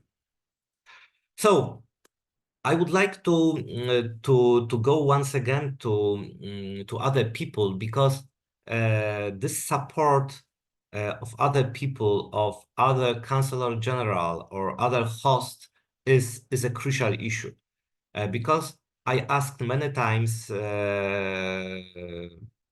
people who were organizing conferences earlier, especially I was talking with Igor Kotłobowski. However, few years earlier he organized conference, but very important support was from Jin Lai, who organized 2016 conference in China, in Chengdu. So this was proceeding conference before APRIA in Poznań. So what was very important? We were accepted as a host about 2 years in advance. So in the late 2015, we officially received acceptance to do conference in Poznań. So based on this, of course, we attended next conference, APRIA 2016, and what was made by Jin Lai, he invited us for all events to show us what is to do. So it was crucial issue to be invited, to see, to be treated even as a very important person, because sometimes we need some additional service to former presidents, to sponsors. So that's why it was very nice of Jin to show us how to do it. And during the year between conferences, also his support was great. So during APRIA 2017 in Poznań, I tried to do it the same with the next organizers from Singapore, also to invite a person in charge of organizing conference to exchange these views. And when it was before pandemic, we can say it was easier because every year we can exchange our experience. However, during the COVID, it was a little bit different, because this interaction between people was a little bit limited. So three conferences: one World Congress, and then a conference in Israel, another new country, and in China was a little bit different. So we were a little bit unlucky in selecting countries because especially in 2022, it was possible to travel around the world. Unfortunately, China and Shanghai was not available to visit. So this is the very important issue to talk and to discuss with other people about experience. So that's why I understand Hongju idea to share this notice. Okay, the next very important issue, procedures. So first of all, we have APRA, standard operation procedure. So there is a document which shows what we need to do. So the first point is applying for the conference. So it was necessary to us to prepare official document that we want to organize the conference, and to show the most important issue connected with conference. This document is very helpful because it helps us to understand what events need to be organized, when to do it.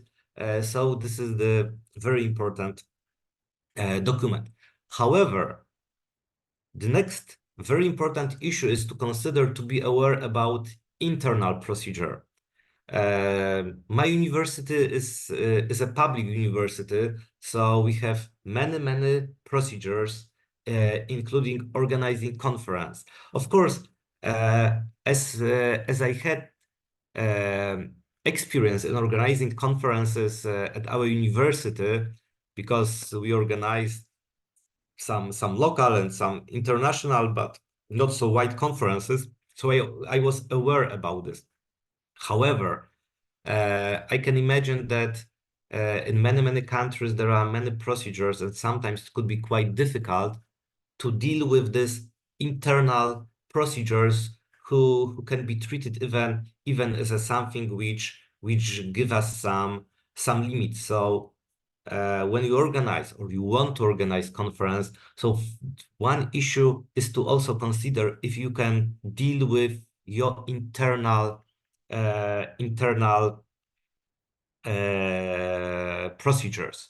So we were also considering to do it to manage the conference by ourselves or by external entity who has some more experience. However, of course, if we have limited staff, so maybe it is worth to consider to have external body who will be in charge of doing almost everything. However, we noticed it was very expensive. Even when we consider from other universities somebody to support us, it looks to be quite expensive. So we decided to keep it in our hand. So then when we consider everything, so we need to make many arrangements. The first issue is the venue. As I mentioned, usually APRA conferences are organized at the university buildings. During vacation, it is possible as there are almost no students, and comparing to renting some halls, some hotels, it should be treated as a cheaper option. Of course, it depends on the university, because officially our university also could charge us for renting rooms. However, as university was interested in organizing conference, so we were told that we don't need to pay to university any fees for renting rooms. So we can say it is also the support of the university to maybe not to give directly money, because our university did not give any money to us. However, give us many non-money support. I can say so. So renting rooms, give us many stuff for supporting. So this is the choice. What's, of course, we should consider con and pros connected to deciding about to select university or hotel as a venue of the conference, because usually university campus are outside the city. However, we were so lucky that our campus is the middle of the city. So almost it was no doubt to organize at our campus, because we are middle of the city. Many hotels are in walking distance, good hotels. People are not required to travel a lot. However, in many instances, campuses are outside, so this is the issue. So hotels, if we don't need rooms to rent, so we just arrange accommodation in good prices. So it is also to consider another issue, to consider our restaurants, to organize meals, because we need to arrange many lunches and dinners. Lunch is usually a part of presidential dinner, presidential lunch were in our campus, in the main building. However, two events like presidential luncheon and gala dinner were organized outside. Again, this procedure to find good quality of restaurant with good food and good and big enough room. So many other issues to discuss. So next issue, budget. This is the very important story again.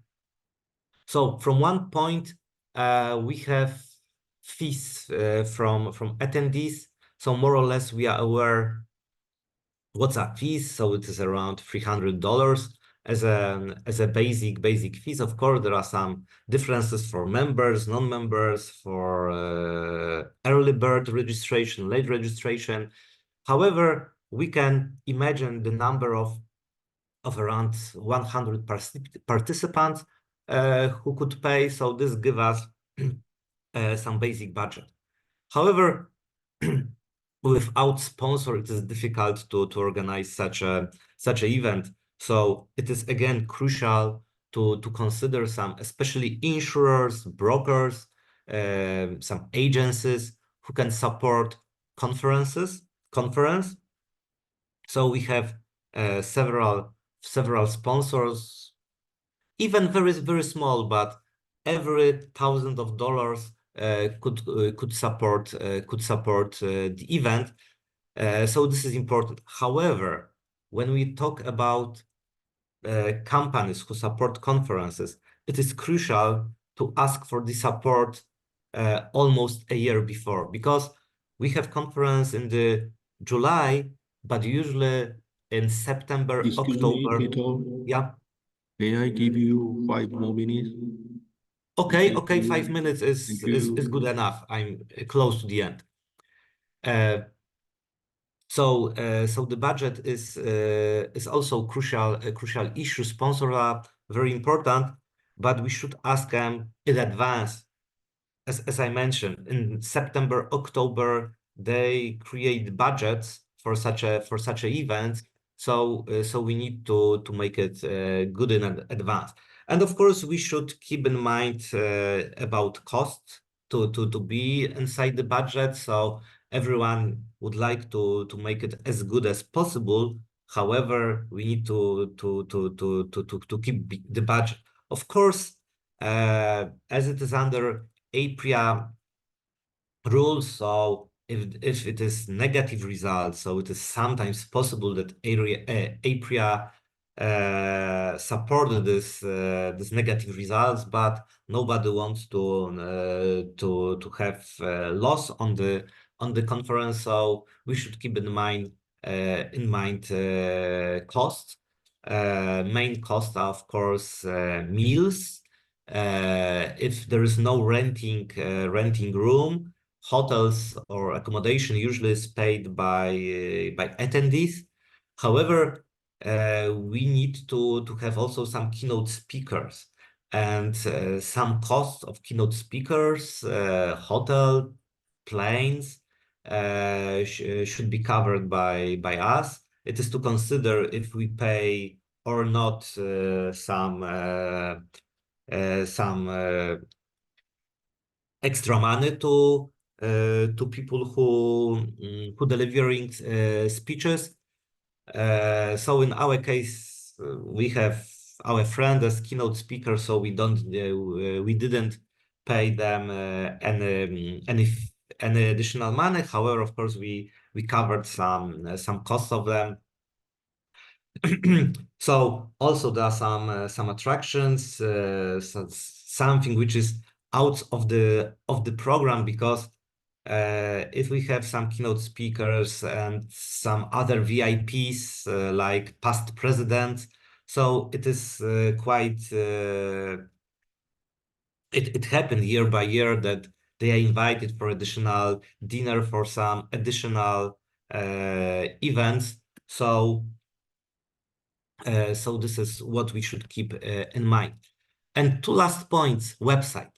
It is very important to launch website as soon as possible. So I'm happy that for current conference, website is almost launched, because this is a key information for attendees to learn about the city, university, country, how to reach it, some other information about additional excursions, because the idea of changing countries from one to other also is to learn about other cultures, about other countries, to visit them, not only to work as a university professor, to attend conference. Of course, it is very nice, but to spend additional 1 or 2 days to see something in the city or around the city. So website is very important about some basic information. Of course, we should consider issues connected with visa, because many people, when visit another country, a part of passport needs visa. So this is the crucial to inform people about this problem. I remember that in Russia it was something like this, that several people forgot to arrange visa and they were not allowed to enter Russia. In case of Poland, it was maybe a little bit easier, because majority of attendees didn't need any visa. However, few of them asked for invitation. This year, in terms of laws, so it will be a kind of another challenge. So informative and updated website is the key story. Also, registration for the conference should be arranged by website. And the final issue, which I'm going to mention, is about the program. So we should be aware that from one hand, for a local for a program and general session is responsible the host of the conference to invite keynote speakers, to arrange them. One very important support of the APRIA as an organization is that they deal, so the committee, review committee, program committee is responsible for accepting papers for concurrent sessions.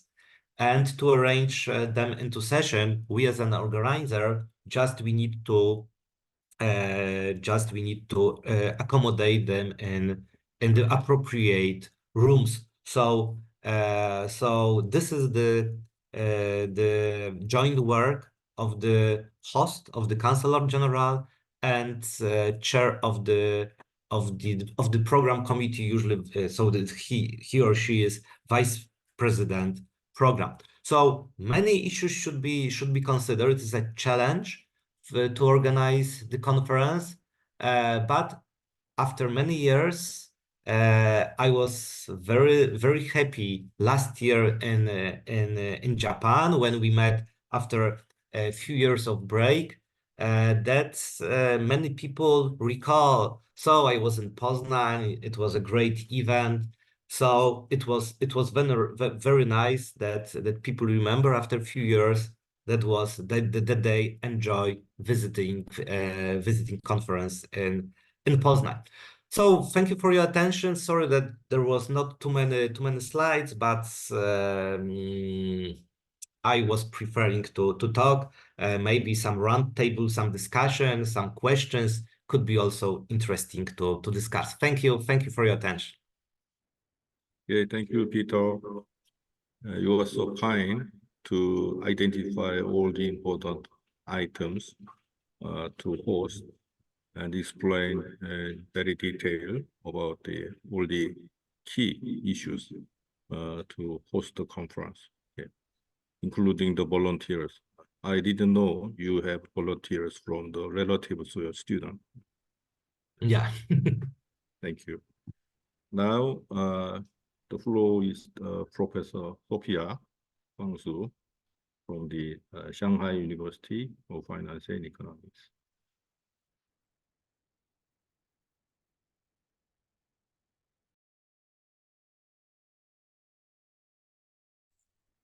Okay, so can you get me? Can you hear me? Okay, I'm so sorry for that.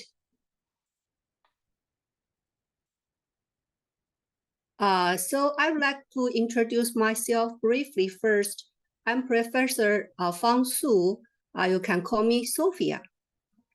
I'm currently director of the Institute of Finance and Insurance of Shanghai University of Finance and Economics. So you can call Sophie for our university.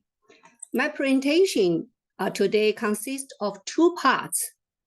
First, I will briefly introduce the development of Chinese insurance market, and then I will report to you about the 2022 annual meeting of APR in Shanghai. So this is my first part. In 2022, Chinese insurance market will account for about 10.3% of the world insurance market.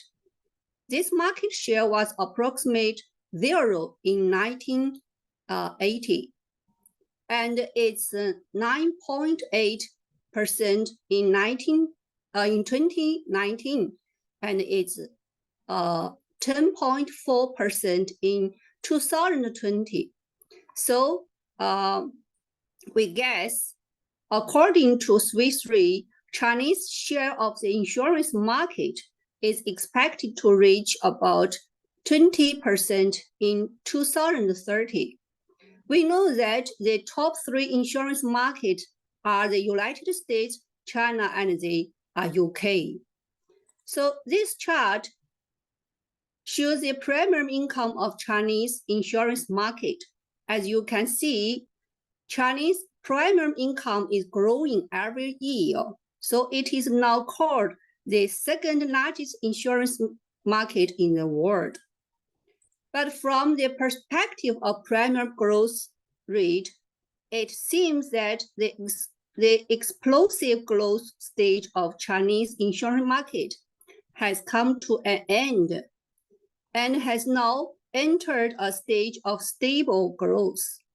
In recent years, affected by the epidemic, the premium growth rate has entered a stage of fluctuating growth. and the competition in the insurance market is relatively fierce, making it difficult to carry out insurance business. In terms of the total assets, similar to the growth rate of primary income, the growth rate of total assets is now slowing. From the perspective of net asset, the net asset growth of Chinese insurance market is relatively stable.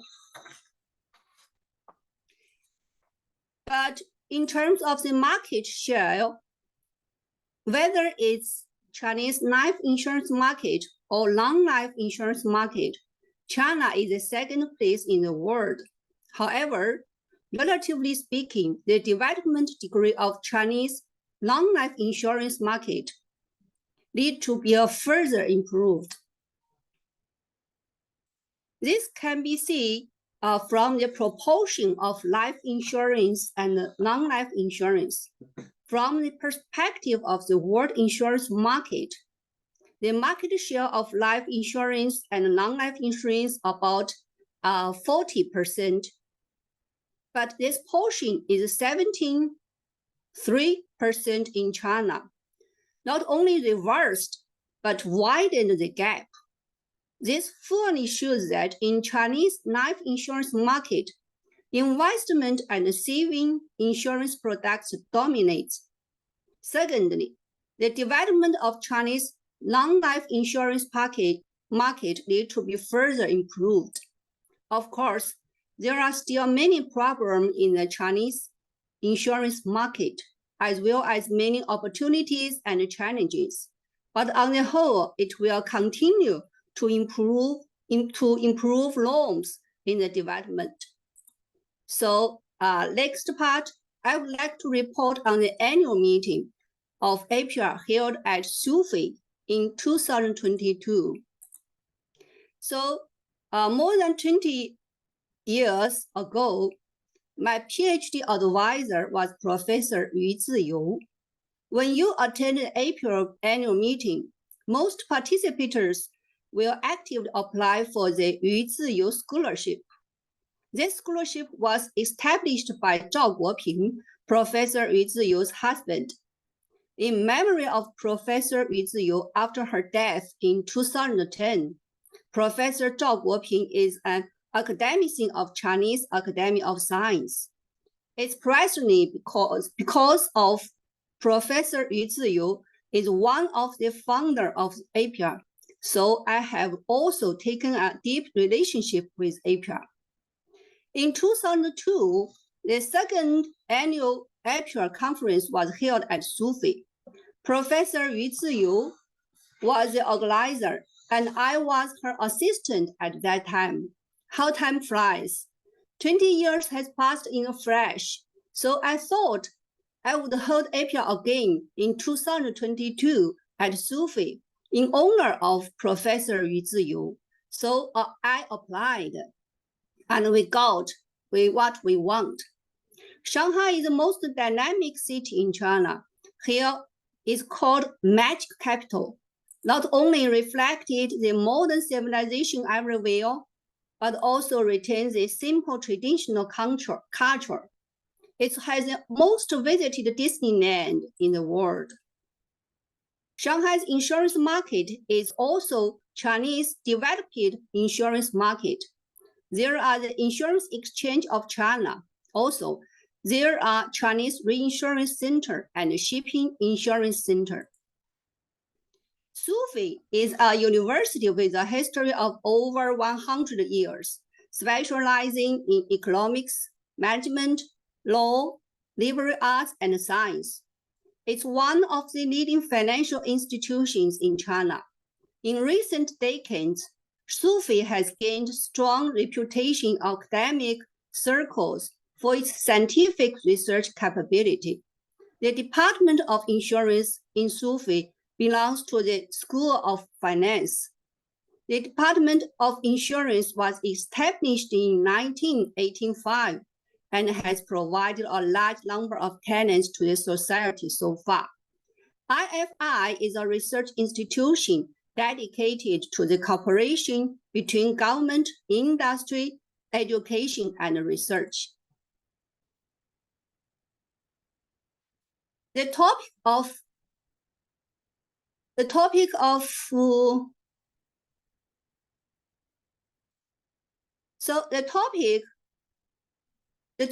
2022 April annual meeting is insurance technology, challenge, and hope. When we got the approval from April, we began an intense preparation. In fact, at that time, due to the impact of the epidemic, the future was unknown. Considering that offline meeting can allow people to communicate face-to-face and feel the local economy and culture, our preferred form of meeting is offline, followed by offline plus online, and the most forced mode is online. The holding of academic conference is mainly 4 tasks. The first is the participants and papers. The second is the venue arrangement. And the third is the invitation of speakers. And the fourth is the fundraising. Below, I will report the specific progress of the work in these aspects respectively. First, participants and papers. This aspect of the work is relatively smooth. In accordance with April's schedule, a call for paper was sent out as scheduled. Under the leadership of the Professor Hong Jun, April's committee also works closely to review the manuscript, notify and submit the full text in order to allow more Chinese scholars to participate in APIA and further expand the influence of APIA. We also set up a special Chinese session. A committee of experts selected by SUFI is responsible for reviewing the manuscripts of the Chinese special session. At last, a total of 104 papers were received from 13 countries and regions, including 65 in English and 39 in Chinese. After strict selection, the organizing committee finally reviewed and approved 77 articles to participate in the report, including 48 English and 29 Chinese manuscripts. The second is venue arrangement. Academic conferences in China, Shanghai University are very, very frequent, and the venue are very tight. Therefore, in January 2022, we signed a reservation agreement with the hotel to arrange the venue and the hotel for the participants with an open clause. However, unfortunately, in late April and May 2022, the epidemic in Shanghai was more serious, and the whole city entered a quiet period. At that time, my daughter and I stayed at home, and my husband stuck to his post in the work unit and didn't go home for 2 months. Considering that July may not be too optimistic, we finally canceled the venue and decided to hold the meeting online. The good news is that the internet is free and people were working at home. All this went well.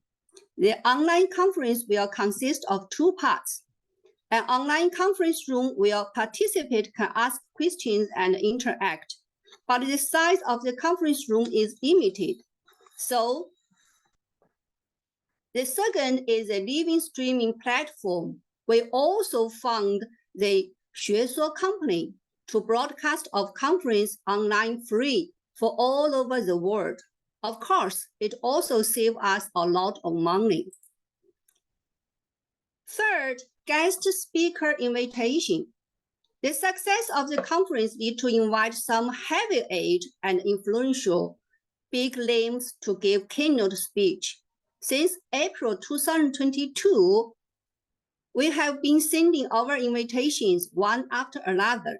In the end, we organized a team of Chinese and foreign scholars, including young and old scholars, male and female scholars, and a relatively comprehensive expert in the research field to conduct keynote speech. There are Professor Rennie Stars of Ohio State University, Professor Motohiro Yogo of Princeton University, and Professor Zhao Guoping of the Chinese Academy of Science, Professor Yang Hailiang of the University of Hong Kong, Professor Andrew Ailu of Indiana State University, and Professor Songjun Park of Seoul National University, Professor Jia Ruo from Peking University, and Professor Zheng Xudong from Sufei. So the first is fundraising. According with our experience, the registration fee alone is not enough to hold the conference. After the 2022 Chinese New Year, we sent out the invitations to companies to contribute generously to the APR event. A number of companies responded to us and indicated that they would actively support the academic conference. However, considering that the online conference would not cost much, we declined the generous offers of some companies and retained Shanghai branch of Ping An Property Insurance as the sole sponsor.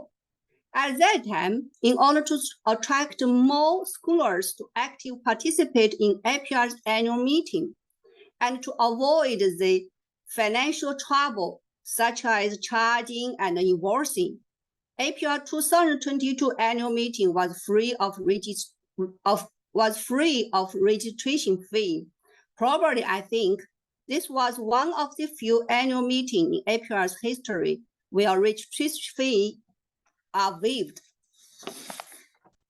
So the opening ceremony was presented by Professor Chen Xuanjuan, Deputy Dean of School of Finance, Sufei. During the opening ceremony, Professor Chen Xinyuan, who is the Vice President of Sufei, and Mr. Wu Guoliang, Deputy Secretary General of Shanghai Insurance Society, and Professor Pichot, President of APR, participate in the opening ceremony. Next, the keynote speech followed. And on July 26, the organizing committee designed 4 sessions with a total of 18 sub-forum. So we showed the topic of each sub-forum here. They are health, insurance, climate and disaster, insurance, economics, digitalization and ESG, insurance finance, patient and behavioral insurance, risk management, social security, insurance demand and insurance market development, risk management, actual science and accounting, medical insurance, insurance company operation, global insurance market and consumption, and digital science and insurance technology, and patient insurance. So in the end, nearly 300 people from all over the world registered to attend the conference. When the conference was held on July 25, 2022, nearly 100 people participated in the meeting and discussed in the online conference room, and more than 3,000 people watched the live broadcast of the meeting through the Doctrine platform. From 77 papers, the committee voted to select the Harold Skipper Best Paper Award. In the end, the paper from Ladin Getzert and Moritz Hanka from the Friedrich Alexander University of Erlangen-Nuremberg in Germany are titled "The Impact of Product-Dependent Policyholder risk sensitive in life insurance. Insight from expert and modern-based simulation analysis won the Harold Skipper Award of the best paper. On the evening of July 26, the annual meeting organizing committee held an award ceremony online. It's hoped that more Chinese insurance scholars can carry out academic research abroad, actively integrate into the international academic circle, and expand the international influence of Chinese insurance academy. Overall, APIA 2022 has been a very smooth and successful year, despite the impact of epidemic and despite some ups and downs. Of course, the fly in the ointment is that we still have a lot met, and this regret has to be made up in 2023 at Osaka Kansai University in Japan. In the future, we will bet again for the annual meeting of APIA and invite you to meet at SUFI to make up for this historical regret. Thank you very much. Okay, thank you so much, Sophia. Okay. Sophia introduced her experience of holding the pure online conference 2 years ago, while Peter shared his experience of the on-site conference 7 years ago, which may be hardly remembered. It's very difficult to remember 7 years ago happening, but both professors are very kind to share their experience with the participant today, also with the future host, because our recording will be edited to some degree and transferred to the future host in certain way, including the YouTube. So don't get too sorry about the number of today's participants. Your contribution will be remembered as an invaluable legacy of the APRIA for the future. Okay. Is there any questions on the floor to professors? If not, let me share one more experience of Japan. 6 months ago, by the host Ishida Shigenori, who sent me an email 10 pages long to introduce his experience of the Japanese on-site conference, APRIA, which took place last July. So I think it will take just 2 minutes to introduce his email.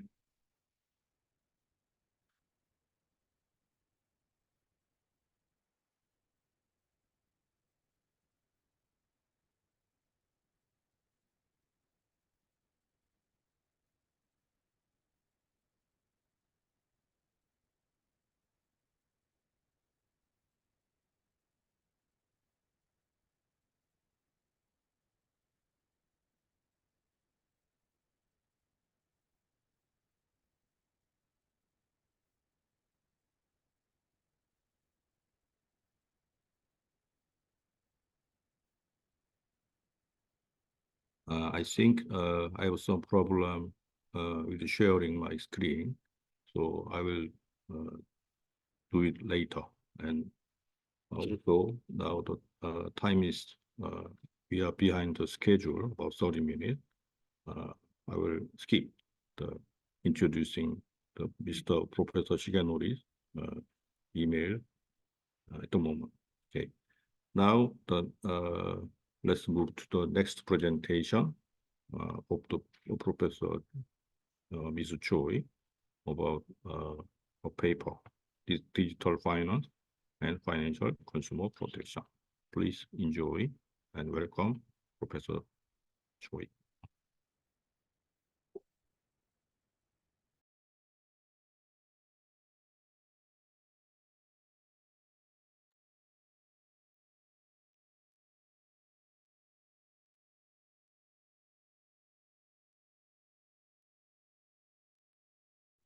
Okay.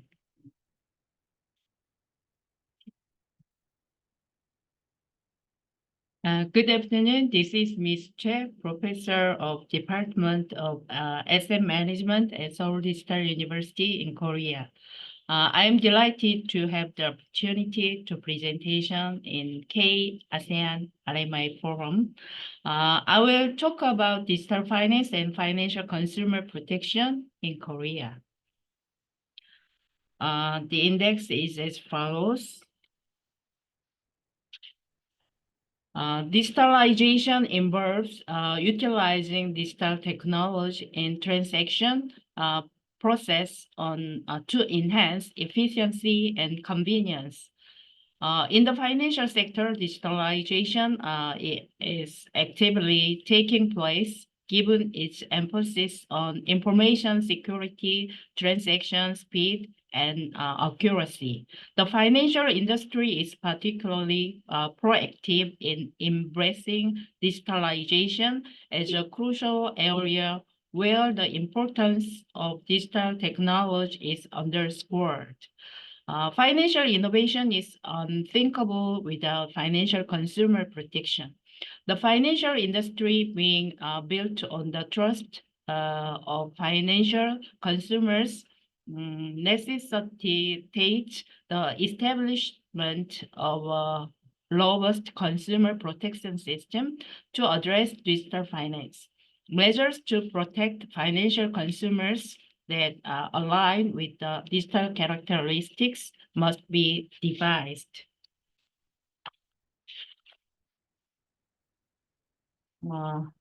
The increase in digital financial transaction poses several problems in terms of financial consumer protection. First, the issue of financial exclusion may arise as the financial accessibility of financial consumers with low digital accessibility due to issues such as high age, nationality, or income level decrease.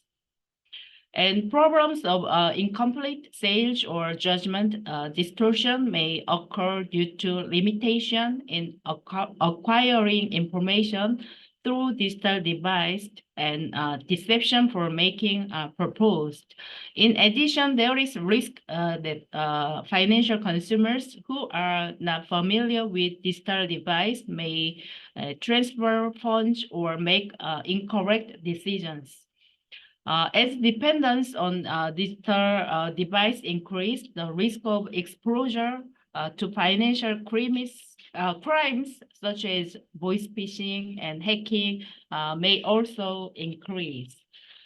Examining the current status of digital finance and the significance of consumer protection in finance, it is crucial to explore issues related to financial inclusion and consumer protection for vulnerable groups in digital finance. Financial institutions and regulatory authorities must prioritize the interests of financial consumers, making concerted efforts to enhance the stability and transparency of digital finance. Financial consumers need to recognize their financial rights and responsibility, striving to use digital finance safely and transparently.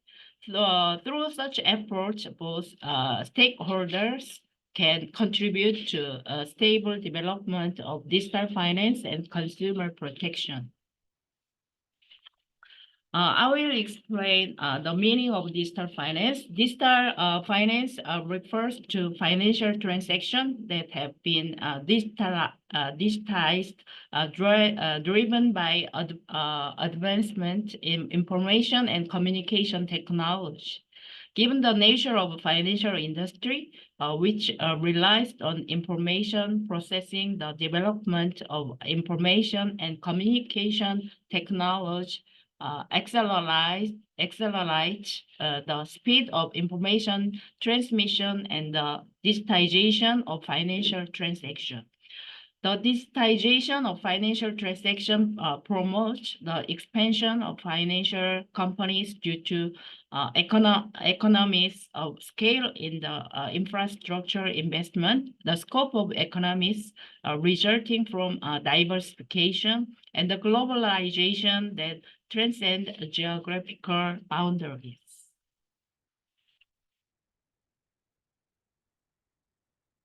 It also stimulates the trend toward larger financial institutions and activities non-face-to-face transaction using online platform, the internet, and communication device. The innovation of financial services when coupled with accelerated competition, personalized products and services, and cost reduction in operations is expected to lead to lower price for financial services and products. Service development based on the technological innovation enhanced transaction speed and improves accessibility and convenience for consumer regarding products and services. The diversification of products and services make it easier for consumers to find financial products, services, and companies that are suitable for their needs. Current status of digital finance. Looking at the status of banks' online financial transaction, banks' dependence on online channels is rapidly deepening, with the proportion of online financial transaction approaching 80% based on the number of bank deposit withdrawals and fund transfer transaction in 2022. As a result, the portion of internet banking transaction based on the number of bank deposit withdrawal and fund transfer transaction increased. Looking at the status on online financial transaction at security firms, the proportion of online financial transaction at security firms was higher than other industries. With the proportion of online financial transaction exceeding 70% as of September 2020, since most financial transactions at security firms are simple transaction, the proportion of MTS, mobile trading system, and HTS, home trading system, which can save commission cost compared to offline transaction and can be accessed at any time, was high.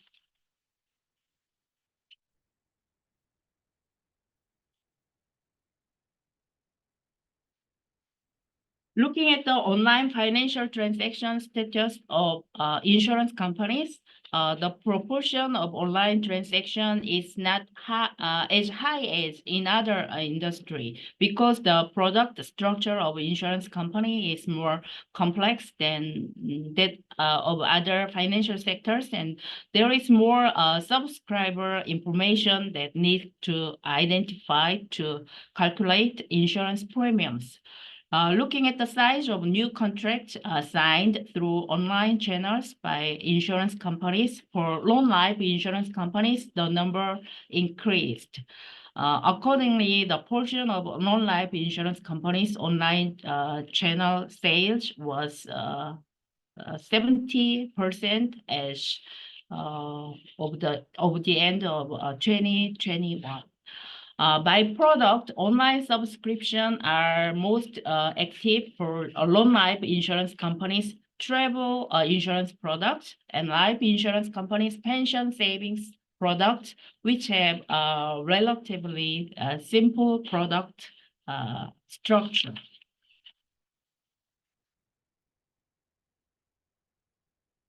Looking at the status online financial transaction by big tech and fintech companies, as the use of financial apps by fintech and big tech companies has recently increased. A scale of online financial transaction by electronic financial companies is also rapidly increasing.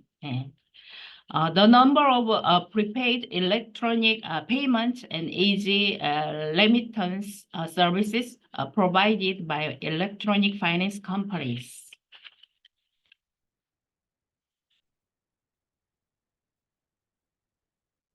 Next, I will summarize the financial consumer protection.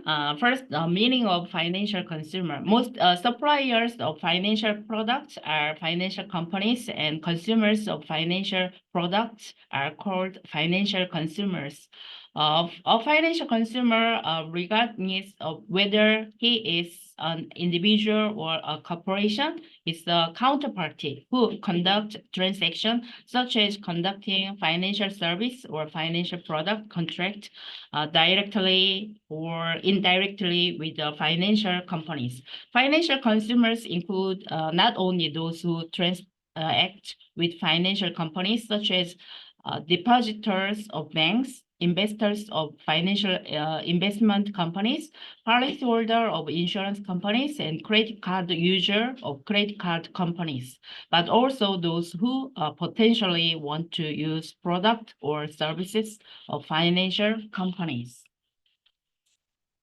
Second, the importance of financial consumer protection. The importance of emphasizing financial consumer protection in the financial market stems from factors such as information asymmetry, structural disparities in bargaining power, and bounded nationality. Information asymmetry becomes problematic due to the expertise and complexity of financial products, coupled with the fact that these products exhibit characteristics of credit goods and their performance is contingent upon uncertain future conditions. The structural disadvantages in bargaining power for financial consumers is rooted in the relatively non-competitive nature of the financial market. Bounded nationality among financial consumers highlights the reality that, contrary to the theoretical assumption of national decision-making entities, consumer may not always make a economically national choice. Strengthening financial consumer protection not only enhance the competitiveness of financial companies, but also contribute significantly to the overall development of the financial industry. Next, I will introduce digital finance, vulnerable groups, and financial inclusion.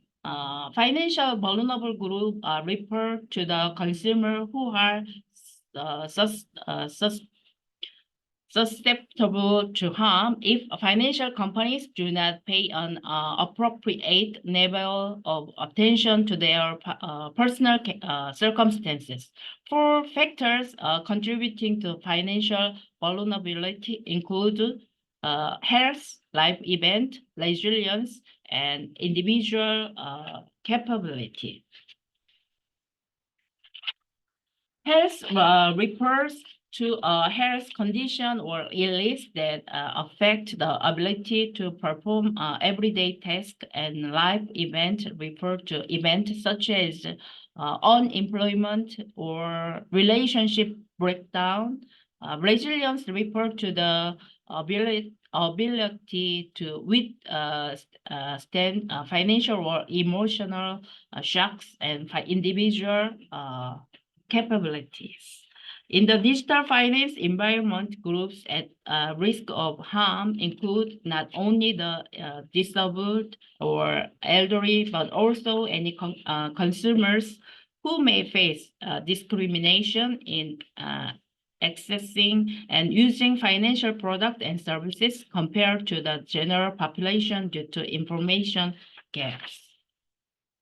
Low-income individuals and residents of specific region are likely to lack to the tools and education needed to access digital finance services such as internet service and mobile media. Additionally, overseas residents may encounter difficulties accessing financial services due to identify verification methods such as mobile phone authentication and financial certificate required by financial companies for transactions. Second, financial inclusion of a vulnerable group in digital finance. Financial inclusion refers to a state where individuals or business have access to financial services that meet their needs at a cost they can afford or the assisted in the process of achieving the capability. If financial inclusion implies having access to the financial services one needs, financial exclusion denotes the state where individuals cannot access desired financial services due to their circumstances. Given the interdependence among financial inclusion, financial stability, and consumer protection, financial inclusion is recognized as an essential element for financial development. Both policymakers and international standard-related institutions consider financial stability, financial inclusion, and consumer protection as core policy objectives. Next, I will explain digital finance and financial consumer protection. Explain the impact of digital finance on financial consumers. First, decreased financial accessibility. Second, price discrimination in digital financial product. Third, increasing damage from mis-selling of high-risk financial product. Fourth, increasing damage from digital financial transactions such as voice phishing.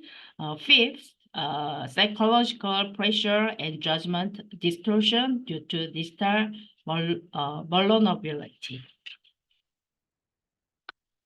Last, digital finance and financial consumer protection. First, financial regulation, supervisory system and law. Under digital finance, it is crucial to establish laws, regulations, and supervisory system to protect financial consumers. A process should be in place to review existing regulations for potential hindrances to competition or financial innovation. If necessary, to current regulation system must be redesigned or modified to address regulatory uncertainty. Second, fair treatment of consumers. Financial consumers should be treated equally, honestly, and fairly throughout all stages in encompassing pre-trading of financial products and services, the sales process, and until the fulfillment of contractual obligations. The governance structure and corporate culture of all financial service providers should align with the principles of fair treatment of consumers. Special attention must be given to adequately protect vulnerable groups. Third, securing disclosure and transparency. There is a need to implement new regulations pertaining to disclosure content, disclosure methods, and digital disclosure. Understanding consumer decision-making and behavior bias is crucial to building a more efficient disclosure system from the consumer's perspective. Fourth, responsible business conduct. Financial product sellers bear the responsibility of operating in the best interest of consumers and upholding financial consumer protection. Respective of the sales channel used. During the sales of product and services, evaluation of the consumer's condition, financial capability transaction proposed is necessary.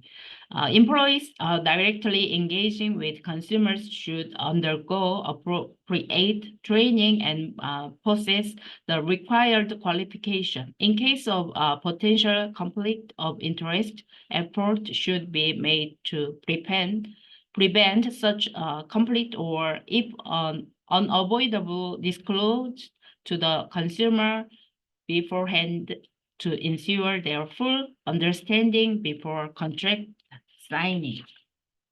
Last, grievance handling and rights relief. Online and offline complaint handling system should be established to enable financial consumers to file complaint, seek redress for their rights. Regardless of the sales channel utilized, it is essential to facilitate easy access to clear and accurate information regarding complaint, application, and processing procedure. As the digitization of the finance advances, the volume of financial transaction conducted through digital devices such as computers and smartphones is rapidly increasing. Considering that the financial industry relies heavily on the trust financial consumers, it becomes essential to establish a financial consumer protection system that aligns with the dynamics of digital finance. It is crucial to devise financial consumer protection measures tailored to the characteristics of digital transaction. Thank you very much for your attention. Thank you. Okay, thank you, Professor Che. Professor Che introduced a very trendy subject in finance, digital finance, and consumer protection, the relationship between digitalization and the financial consumer. Okay, any question from the audience? Okay, may I ask you one question? At the last part of your presentation, you identify four important things in the financial consumer protection. Which one do you think is most fundamental item among the four things? Although everything should be important. Okay, I think to protect financial consumer in digital finance, first, responsible business conduct is necessary. There is a need to recognize and respond to the fact that consumers' behavior may be different when they use financial services in a traditional way and when they use them online.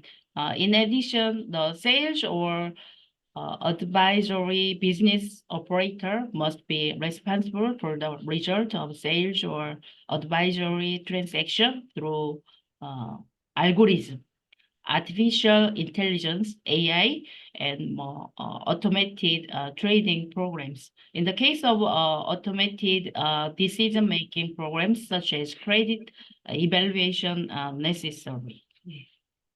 Okay, thank you. Okay. After Professor Choi's presentation, the two more presentations will remain to be seen, which we are moderated by Professor Choi. I'm going to take some rest. Okay, I'm back. This is Ms. Che.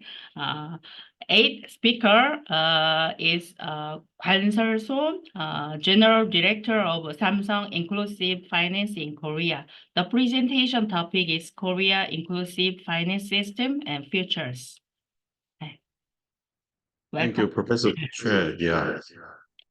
Before starting my presentations, I want to introduce for myself.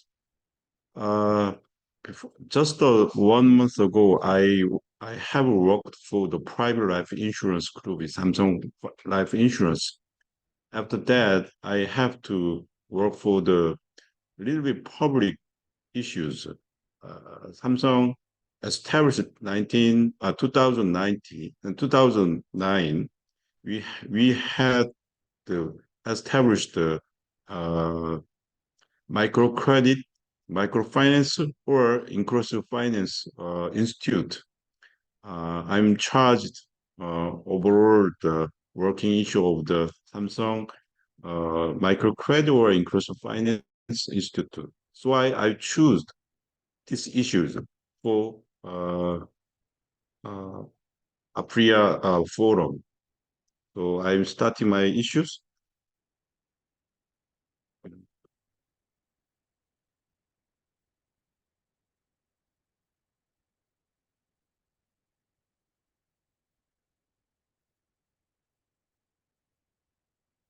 Just a moment.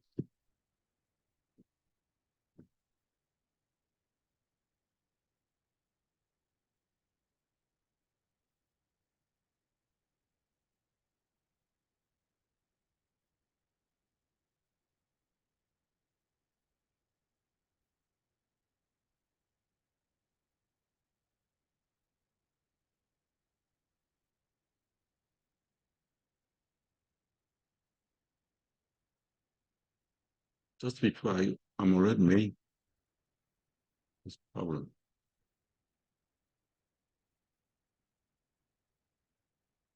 Excuse me. Okay. Okay, thank you for waiting. Today I want to talk about the Korean inclusive finance. It's the same meaning as microcredit, microfinance, or ethics. I want to talk about the current issues, the current situation, and the future's vision of Korean inclusive finance. My agenda is first is history of current issues and the current issue and the in terms of other the academic researcher or other my personal view, and then I have some suggestion about the future of Korean inclusive finance. First,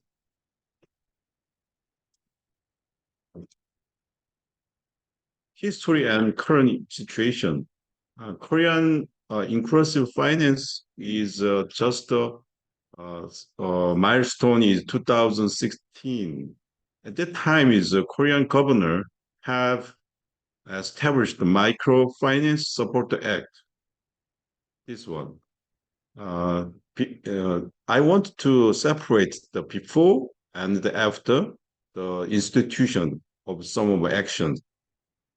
Before the Microfinance Support Act, we have some individual identity.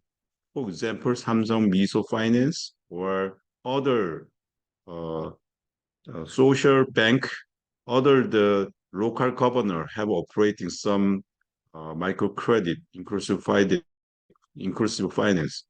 Separate individual identity operating the microcredit. And the loan service is a concentration. That meaning is only that institute, individual institute, serves to the financially vulnerable or low income customer or consumer, low interest loan and the bridge loan. That is just a delivery the loan service to the low income customer or consumers. Third, the target customer is unclear.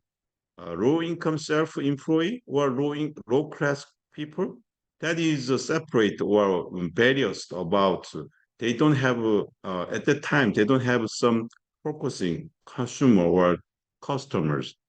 Last, funding structure is very unsystematic. Each individual identity have their own funding system. For example, Samsung Miso Financial Group is just of contribute donation to the institute. Some other identity, just gathering some, for example, Korean have some dormant. Dormant deposit is very wild and very big money. So some institutes get some money from the dormant deposit. So funding structure is unsystematic. But after After 2016, Governor has established Microfinance Support Act. That act is included founded Korean Inclusive Finance Agent, the control tower or headquarters of all loan service or other service to the low income or targeted consumers. Also, the act included integrated separate identity. As I mentioned, the separate identity has their own role in the Korean microcredit market or industry. But the concentrated KIFA, Korean Inclusive Finance Agent, is a role and control and some mission to the each identity and gathering or auditing, even the auditing about the each separate identity. Second is integration, very important thing. As I mentioned, before the institution, the separate identity, separate service, separate operation system is very common. But the integration is by Korean Inclusive Finance Agent, KIFA, is very important. They are launched in 2016. They have the main common loan service, and then credit enhanced program is operated or started. Also, is auditing and strategy is very important. So, in focus on the KIFA, the all separated service is focusing, and they have some strategy about how to enhance, how to use widespread of the microcredit product or service in Korea. That is very important. Last, I want to point out that rejuvenation of a consumer program is very important. What is the final purpose of the microcredit? My personal view is rejuvenation or innovation or enhancing of customer credit, customer business power. So rejuvenation of the customer program is launched after institution focused by the KIFA. They are credit coaching and the business consulting. Also, is some other customized consulting is started. It's very milestone of the microcredit market or industry in Korea. Next slide, I want to talk about the what about going on is just after institution is just 10 or 9, 10 or just about 8 years ago. I want to focus about accessibility and the penetration and efficiency and the last issues. Accessibility is very important because so many identity is progressing about how many people we have to serve or the consult about. That is approximately the 500 million or 5 million, about 10% or 20% of the Korean population, they needed the credit program, credit enhanced program was just a low interest rate loan service. So accessibility is very important. Product service is like this. We are main three categories. First is MISO loan service. It's just a 4.5% interest rate. They have to focus on credit rate level over 7th class over there. There is very credibility is very low risk. Second product is a sunshine loan. That is a kind of the credit guarantee program. The credit program is interest rate is 10.5% over there. On average, it's 70%. I heard that. Also, target credit level is 7 over. Income also is 4.5 million won lows. Last is guaranteed. Just the guarantee is for the low income consumers because they have any other program from institutional for is a bank or insurance company. They don't have any loan service from those. So credit guarantee is some kind of subsidiary for the loan service from the normal financial institute. That is mainly three product service. So acceptability is very dramatically increased. Below you can see that each year millions people get some service from the KINA program. So amount also is increased, like as you saw below. It's just of 8 trillion won each year is provided to the low income customer or low credit credit class peoples. So next, I want to talk about the penetrations. As you know, the penetration is very important. First, I researching about the consumer behaviors. First, mainly is loan service from the KINIFA. The age is 2 and 30 is 49%, and the 40 and 60 is 48%. Just to make a workable person, they have some loan from this kind of program. Second is 2 and 2.5 million won. That very lowest income class in Korea. So finally, they want to the loan service or loan concept service from the KIFIA. It's just the living cost or start of the new businesses. Also, is a business in small levels. That kinds of the customer behavior basis, we are talking about level of the loan service. According to the EJ Young 2018 survey from Korean loan markets, as you see that 7 and 10 levels, that is mainly targeted the product service, as I mentioned before. Usually the 1 and 3 level is usually use the banking service. Normal is bankers. And the 6 and 6 levels is a little bit moved to the second level, capital market or the saving company or ethicists. But over the 7 levels over, 7, 8, this 10, they can use the bank service only used by guaranteed service, and then they go to the private market or the second, third tiers of financial institute, capital. They usually capital and the mutual or saving bank is offer the high level of the interest rate. For example, the 14 or 16%. That is vulnerable to normals. So credit level is penetration is a very important thing. Is how targeted consumers is, and the second is interest level and the credit level.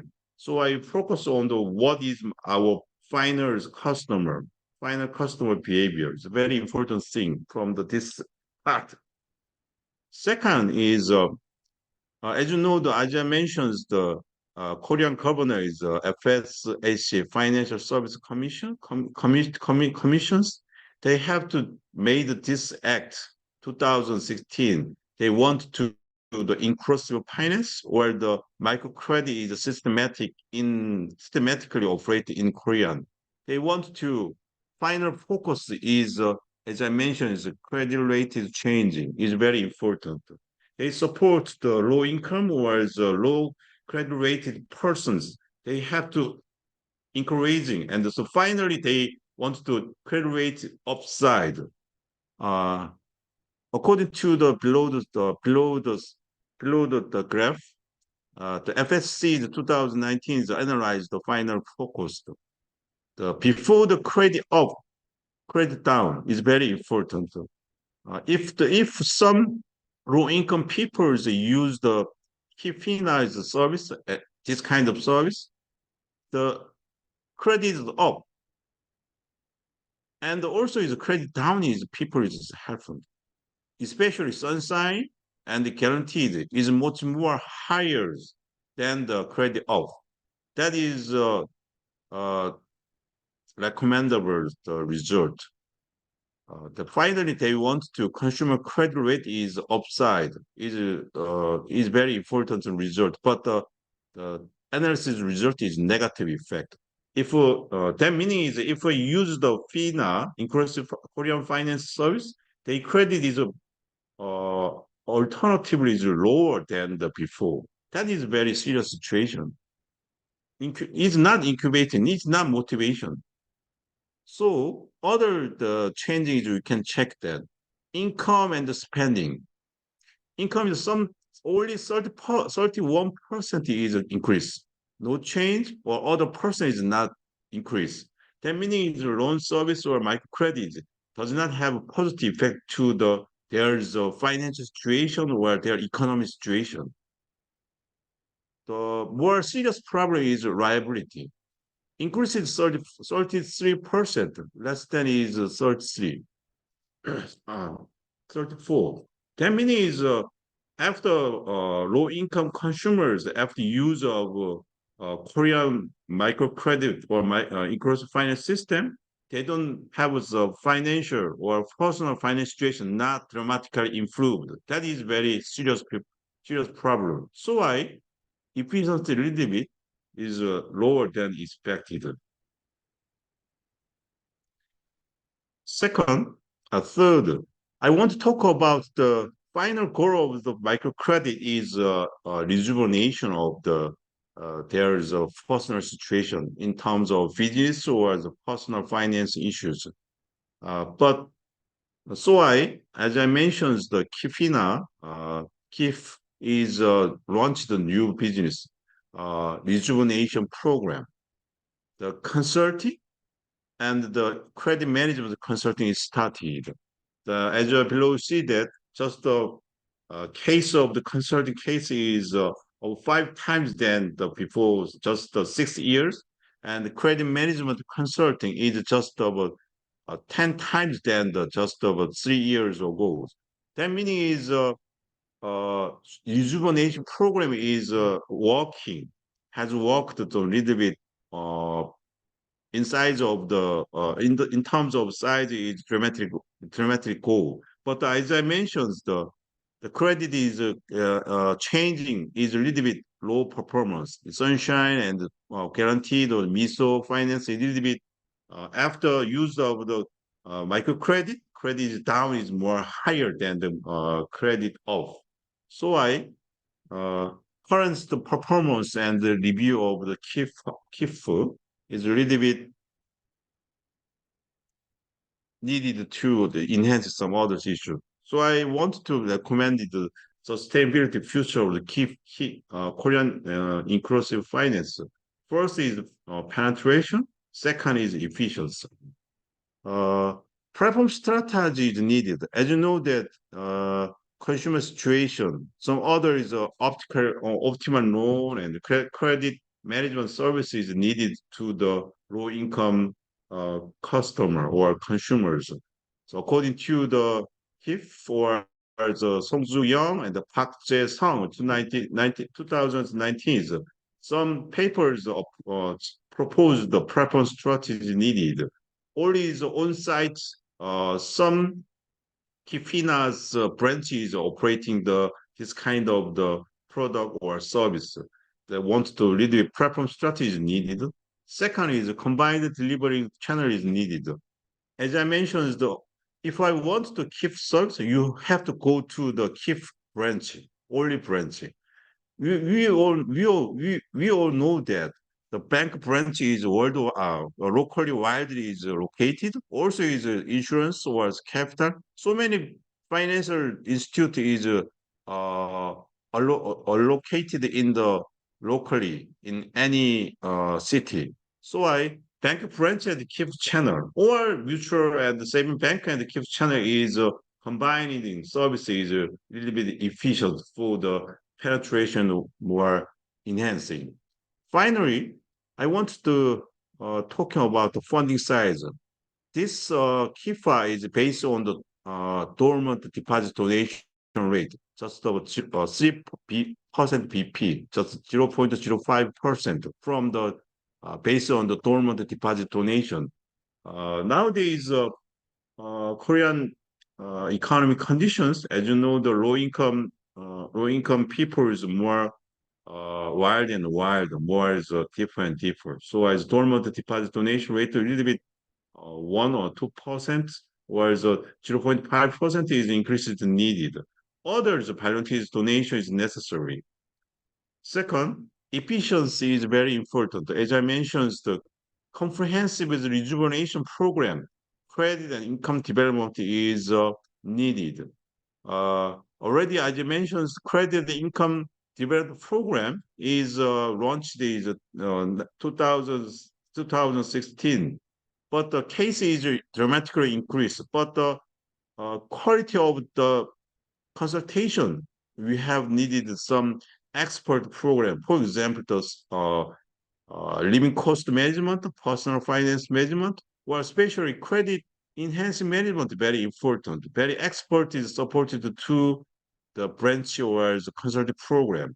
So a comprehensive rejuvenation program is needed. Second, we have more activity delinquent rate management is needed.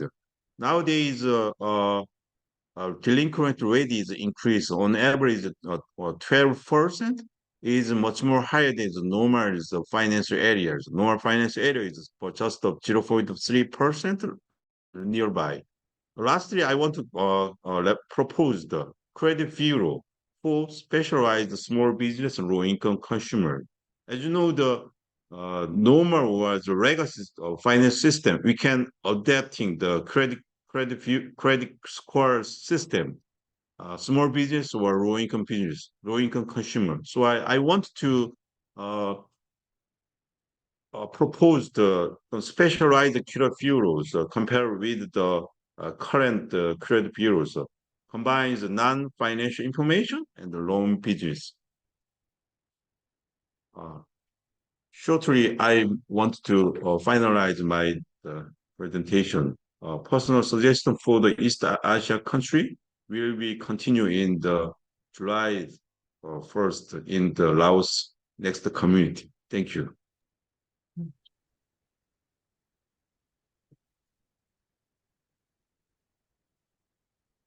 Thank you, Dr. Son.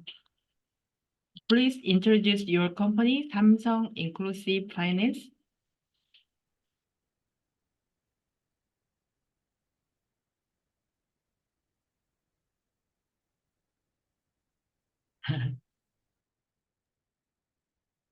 Okay, this presentation, Korea Inclusive Finance System was built by Inclusive Finance Act, public separate project.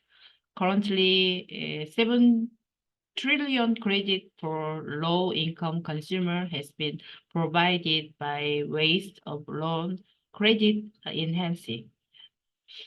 I have a question. What do you think is the most important thing for inclusive finance to become truly inclusive finance? Of course, from the perspective of protecting financial consumers.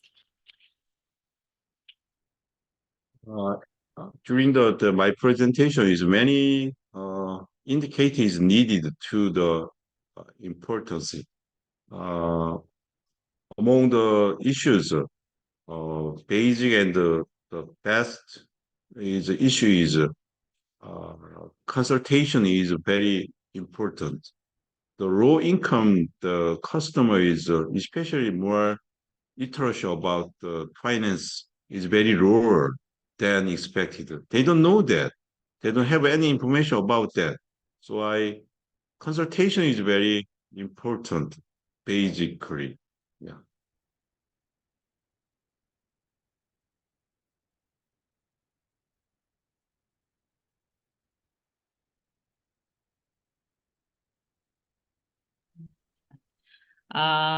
Please introduce your company, Samsung Inclusive Finance, briefly. Yeah.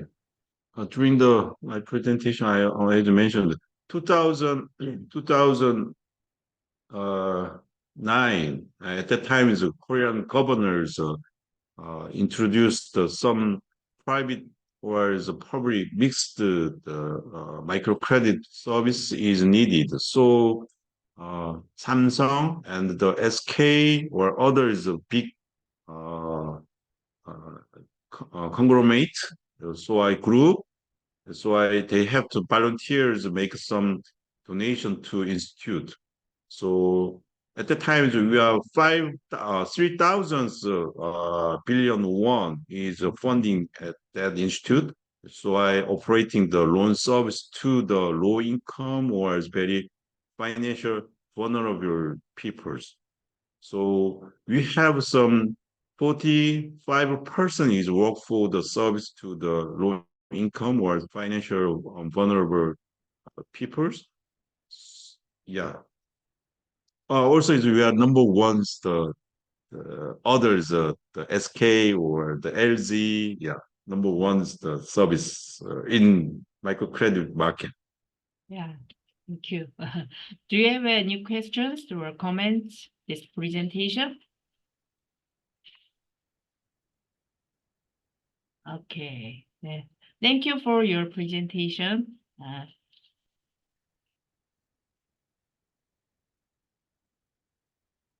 Final speaker.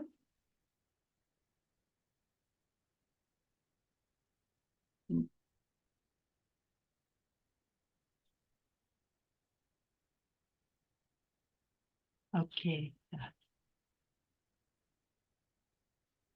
The final speaker is Young-Hup Song, Korean reinsurance company in Korea. The presentation topic is K-Insurance, the role of savings and insurance for Korean economy development.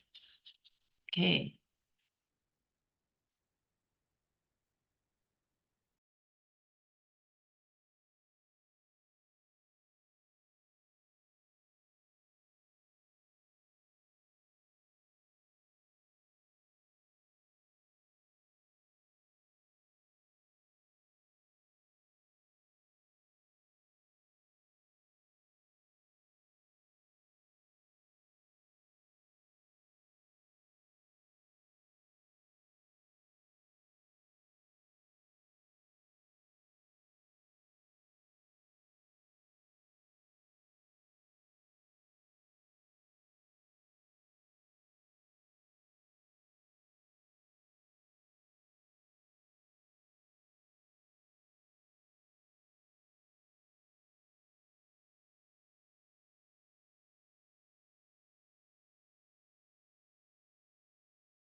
This is who am I?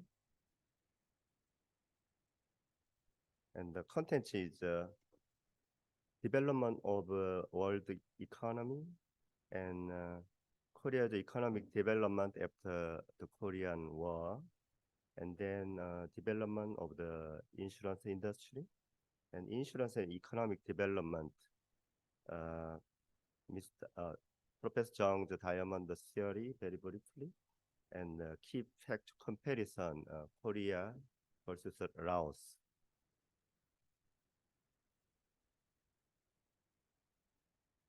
Development of world economy.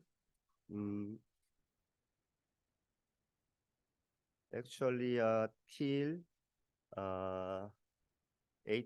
mid of 18th century, the world economy was very slightly increased. This is showing world GDP per capita. So this is post evolution.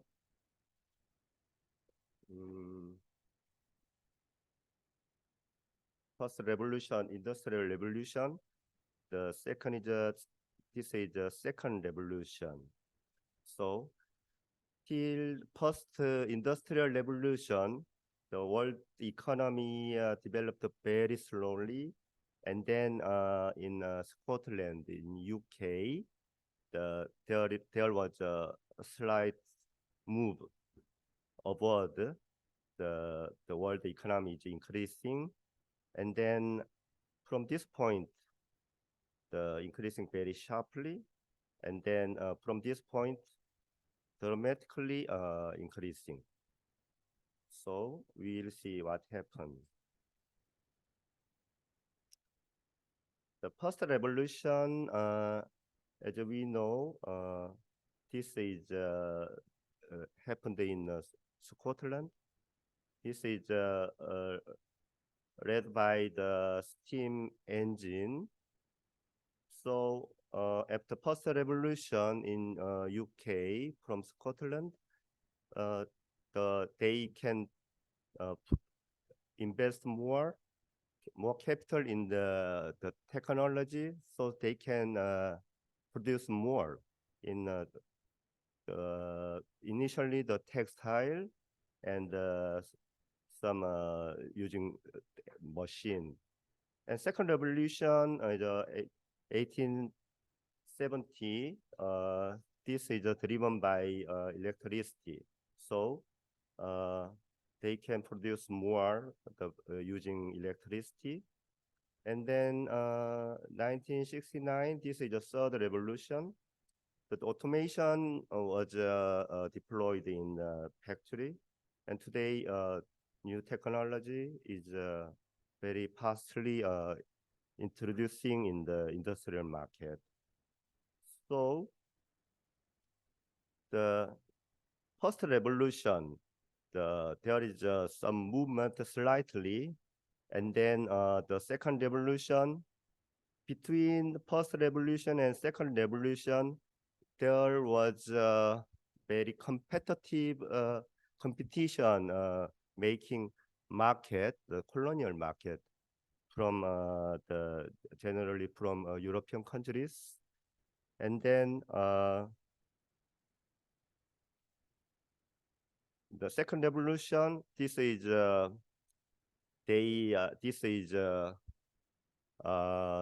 was very more high competition among European countries making a colonial market to sell their production. And then this point dramatically increased. This is 1947. The pre-trade agreement was arranged. So initially the European countries competed making a colonial market, but during First and Second World War, they stopped the making colonial market by war, so they compromised making a free trade agreement. So this is the GATT, General Agreement on Tariffs and Trade. This agreement was agreed by 23 nations to encourage free trade in a global area. And this GATT is transformed to World Trade Organization in 1995. So through Industrial Revolution, this is a technology from technology and capital, but to grow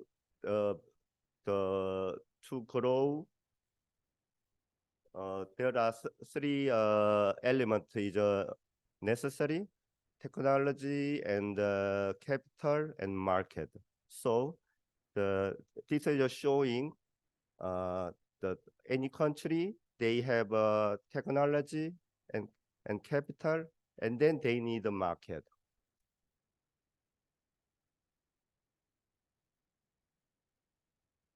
So this is the summary: Industrial Revolution occurrence environment, market, capital, and technology. The first Industrial Revolution, this is a technology revolution. So they can expand the market from region to country. I mean, from Scotland to the England and UK.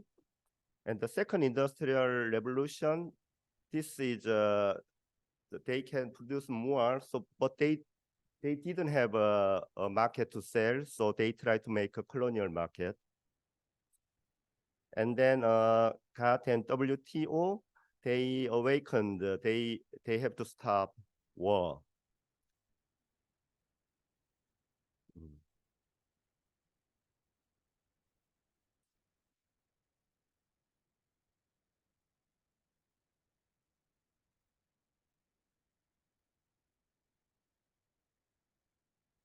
And then the next is how Korean economic development after Korean War. The GDP growth, the PPP basis since 1910 till 2010 for 100 years. The Korean GDP growth is slightly increased. And then from 1960s, the increasing faster, and then from 1980s, very sharply growing. Korea's industrial development process is before 1960s, generally depending on labor force, agriculture, fishing, and forestry. And then from 1960s, the industrial market began with textile, cement, fertilizer, and oil refining. This is depending on the labor force and capital also, but not very big capital. From 1970s, heavy chemical industry, shipbuilding, and electronics and steel manufacturing is initiated by government. So this definitely requires very high technology and very huge capital. And then from 1980s, automotive and semiconductor and precision machinery industry was very highly developed in Korean market. So this requires more precise technology and larger scale capital and R&D. And then they have to depend on the insurance industry because the capital risk, there is a very high capital risk because of the fire or explosion. And once this kind of the accident happen, they have to lose their competitiveness in global market. So they have to depend on insurance market more than before. And 1990s, computer and semiconductor and precision machinery competition was maintained. And then Korean companies can be a global competing top tier. They are ready to be a top tier manufacturer in the global market. And from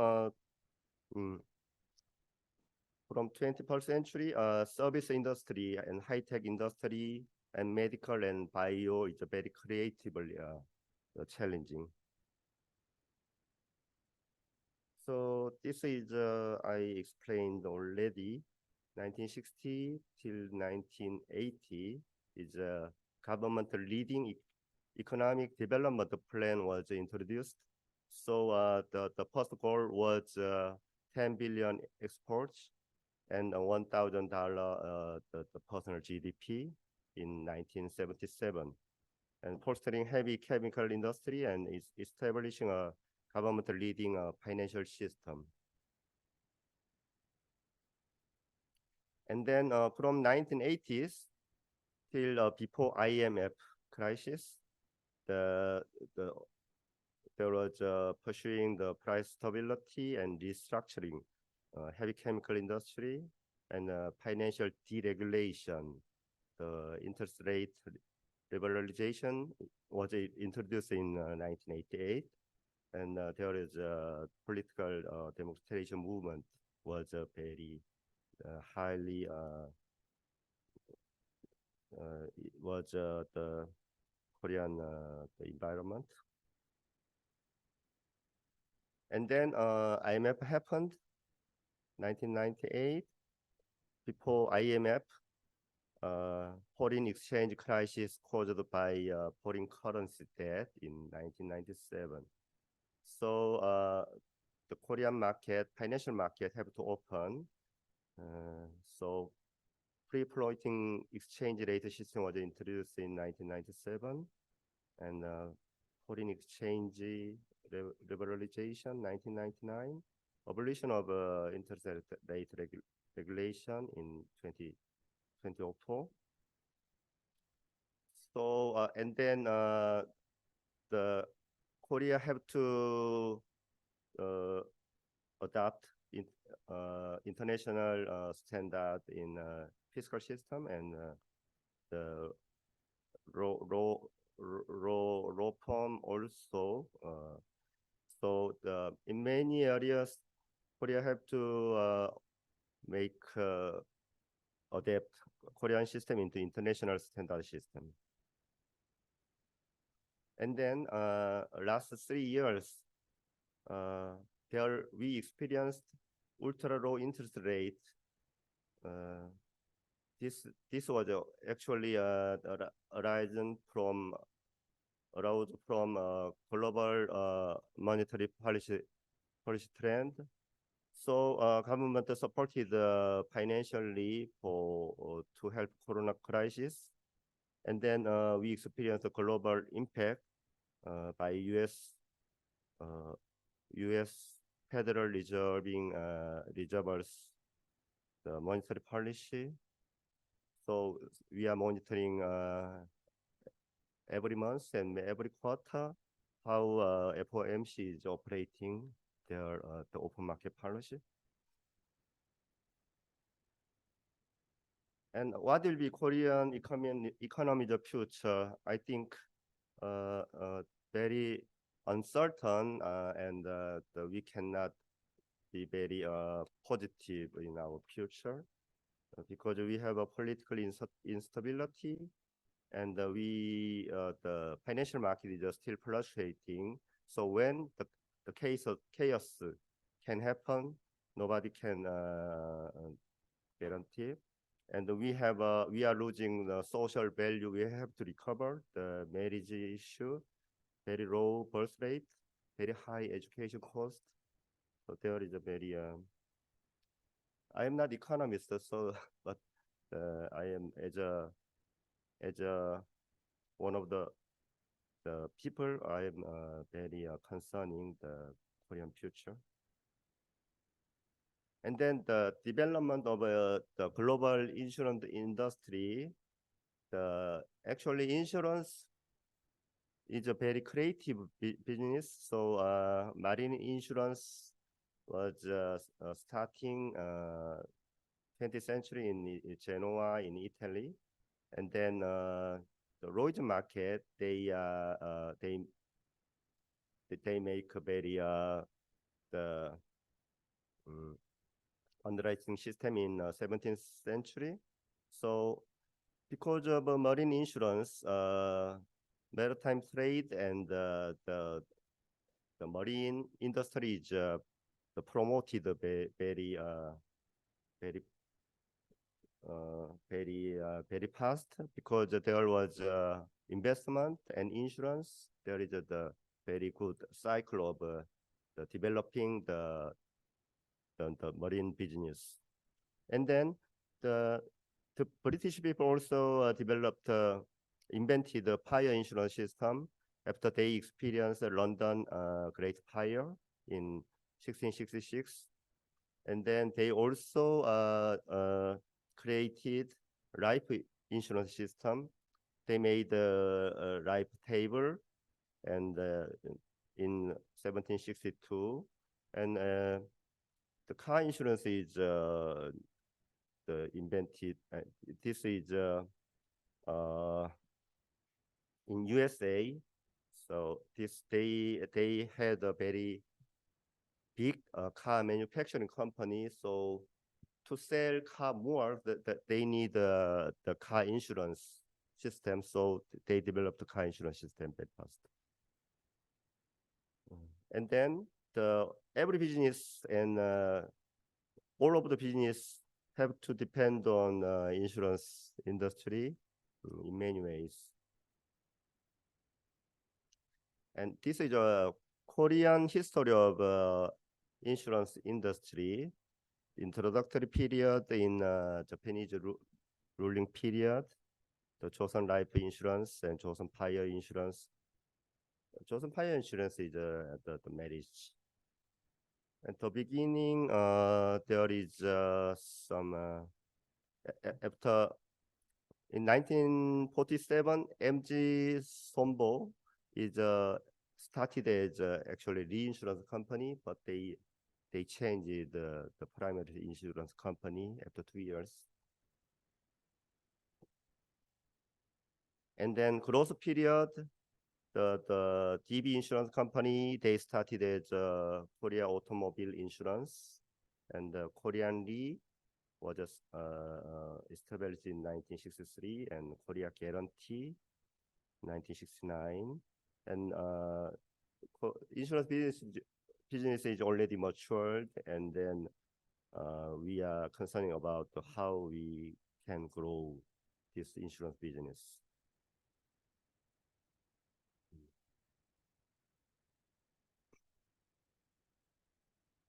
I'll speed up. Insurance and economic development. This is the diamond theory. This is introduced by Professor Chung and Professor Choi. So this one in property and liability insurance is supporting leading industry development. As I explained, the marine insurance and car insurance and very technical depending insurance and very huge vulnerable the risk. And life insurance is helping the HR in many areas.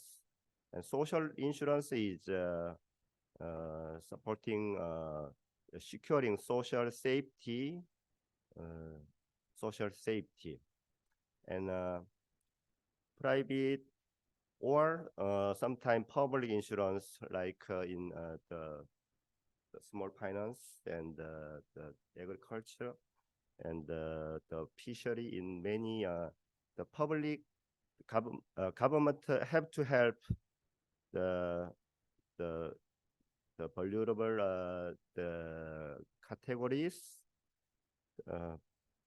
as a public insurance scheme. So this kind of insurance scheme can make more effective and more stable and sustainable stable financial market, and definitely this kind of the combining the insurance system can make our society and country very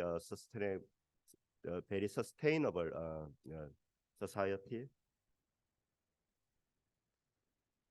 So the insurance industry is a contribution to economic development.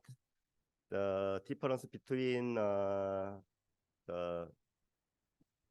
premium, insurance premium and the claim payment, the time difference can make the financing support as investment income through asset management. The educational insurance and life insurance, this is a very long-term insurance. So this kind of a insurance premium could be the capital during the Korean industrial development. So long-term and insurance premium can be very long-term and stable investment capital. So this is the capital of infrastructure and commercial building and the public treasury bond and the PPP, public and private partnership. The insurance capital can be a provision of investment resources, financial. So this can help the shopper of public fund. So this one can support financially the PPP projects. So there is a key pack comparison, South Korea, but I will skip.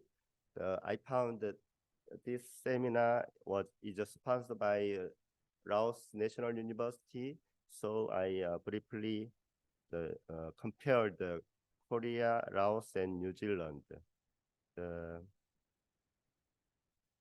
But the Laos, the GDP growth rate is very high. So currently, GDP per capita is very low, but Laos can have an opportunity to grow up very fast. Referring to Korean industrial development stage and how the saving and the insurance premium has a contribution to this Korean development. So GDP by sector and productivity, Laos still the GDP, the primary the portion of GDP, portion of primary sector is too high comparing the Korea and New Zealand. So maybe the Korea, the manufacturing sector is almost 20 times of primary, but in Laos, very similar. And the labor force occupation is Korean generally service sector and manufacturing sector, but Laos still the more than 70% is working for primary sector. So this will be a very big challenge, maybe the developing Laos economy. Public finance, Korea budget balance is minus 3.5%. So there is some deficit, revenue and expenses. The Laos minus 5.5%. This one looks maybe Laos the Laos need capital for developing, but the foreign debt will be very dangerous. We Korea experienced the IMF crisis because of the foreign debt. So instead of arranging foreign debt, some more stable, the public fund or the saving and the insurance premium can be a solution. I'll skip New Zealand. I'll skip Korean. And what will happen in Laos in future? I think Laos also had the opportunity.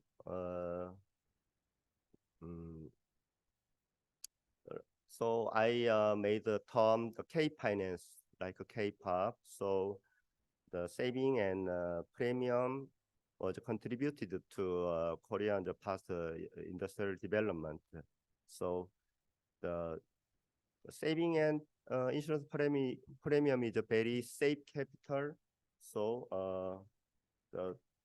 to develop the country, definitely we need technology and capital and then market. So I understand that Laos people is very smart and very well educated. So the Laos people can have a technology, but how to arrange capital for developing countries. So this will be very big hurdle. As long as Laos people could have technology and capital, so there is a market. So market is no problem. This is my presentation. Thank you very much. 네. 감사합니다. Thank you for your presentation. Like K-pop and K-drama, it can be called K-finance. K-finance, which aims to secure global. Professor Choi, Yeah. we cannot hear you. Oh. Okay. Can you hear me? No?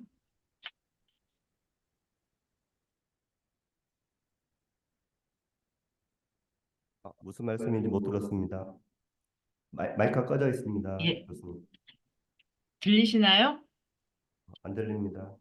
왜 그러지? 마이크 켰는데? 이건가? 다시 말씀해 주세요. 마이크가 꺼져 있네요. 들리시나요? 잘 들립니다. 네네. Yeah. Thank you for your presentation. Like K-pop and K-drama, it can be called K-finance. K-finance, which aims to secure global competitiveness, also appeared in the financial sector, which consists of banking, security, and insurance. If Korea converts national capital formed through savings and insurance into industrial capital and transfers its experience of escaping poverty, becoming self-sufficient, and becoming an OECD member to developing countries. This could become internationally recognized and respected K-finance. What do you think is the most important factor for K-finance to succeed, like K-pop or K-drama? Please explain from the perspective of financial authorities and financial companies and financial consumers. During the development period, our industrial market required the capital, so very naturally the saving and insurance premium can be flowed into the industrial market. But now I think the industrial market has sufficient capital, but the venture capital, they don't have a sufficient capital. So if we Korean economy is a future challenge is the venture capital more creative the industrial field rather than the classic industrial field. So now currently we have the redundant capital in Korean market. So generally the investment also means the financial investment, the stock and the bond and the loan, but the very aggressive investment into venture capital is cannot be find. So there is a very little possibility because Korean regulator is always asking the Korean insurance companies to invest in a stable sector. So I think the investing stable sector is necessary to maintain the soundness of the insurance companies, the financial status. But considering the Korean economic future, so some investment fund can be flowed in the very venture capital. That is my opinion. Yeah.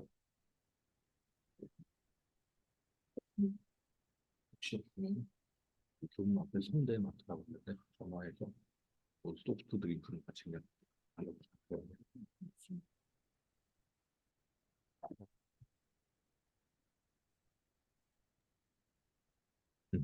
Mr. Song, your presentation sounds like a history lecture, economy history lecture.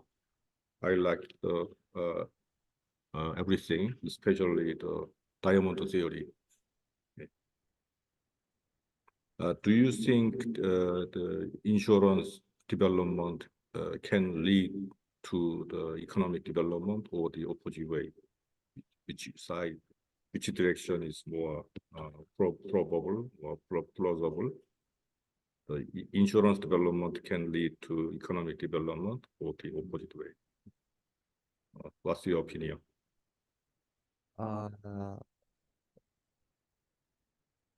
Very highly related, not just leading to the history of insurance, marine insurance. So any challenging area definitely have to depend on the insurance. Okay. But this is not the insurance product. This is a very specialist. So this is actually an insurance sector. So very specialist, even though there is a very specialist, the insurer or reinsurer have to cover the kind of risk. Otherwise they challenge because of the financial risk. So once the insurance company has to support any specialist, so after the specialist is verified and then assessed, definitely their business will be expanded and can make a global competitiveness. So to make Korean future global competitiveness in a new high-tech area, in any area, not just the technological, the liability and casualty, whatever. So insurance, the philosophy of insurance is required how to make Korea better than now. So very creatively and very harmoniously to cooperate between industrial area and insurance.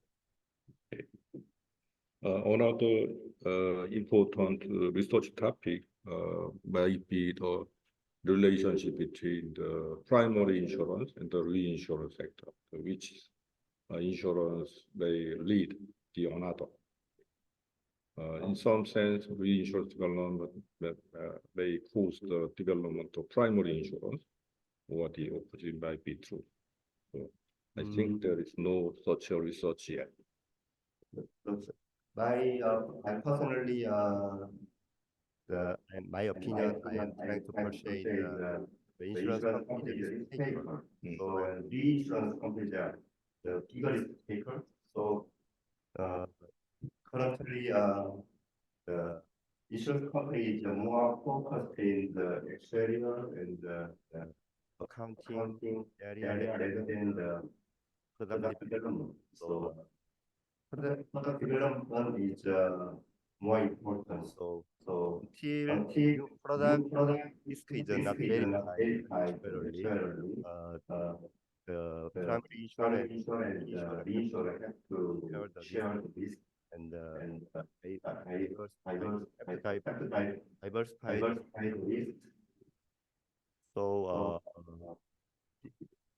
already the verified risk, there is some high competition. So new risk, emerging risk is we have to think over the emerging risk as a very positive view.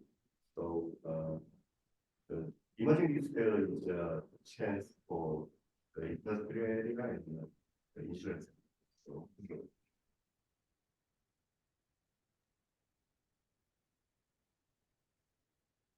Okay, thank you for presentation and answering the questions. We should conclude this session. Thank you for participating in this session. Thank you very much. Thank you, Professor Che and Miso as well. Okay. See you tomorrow or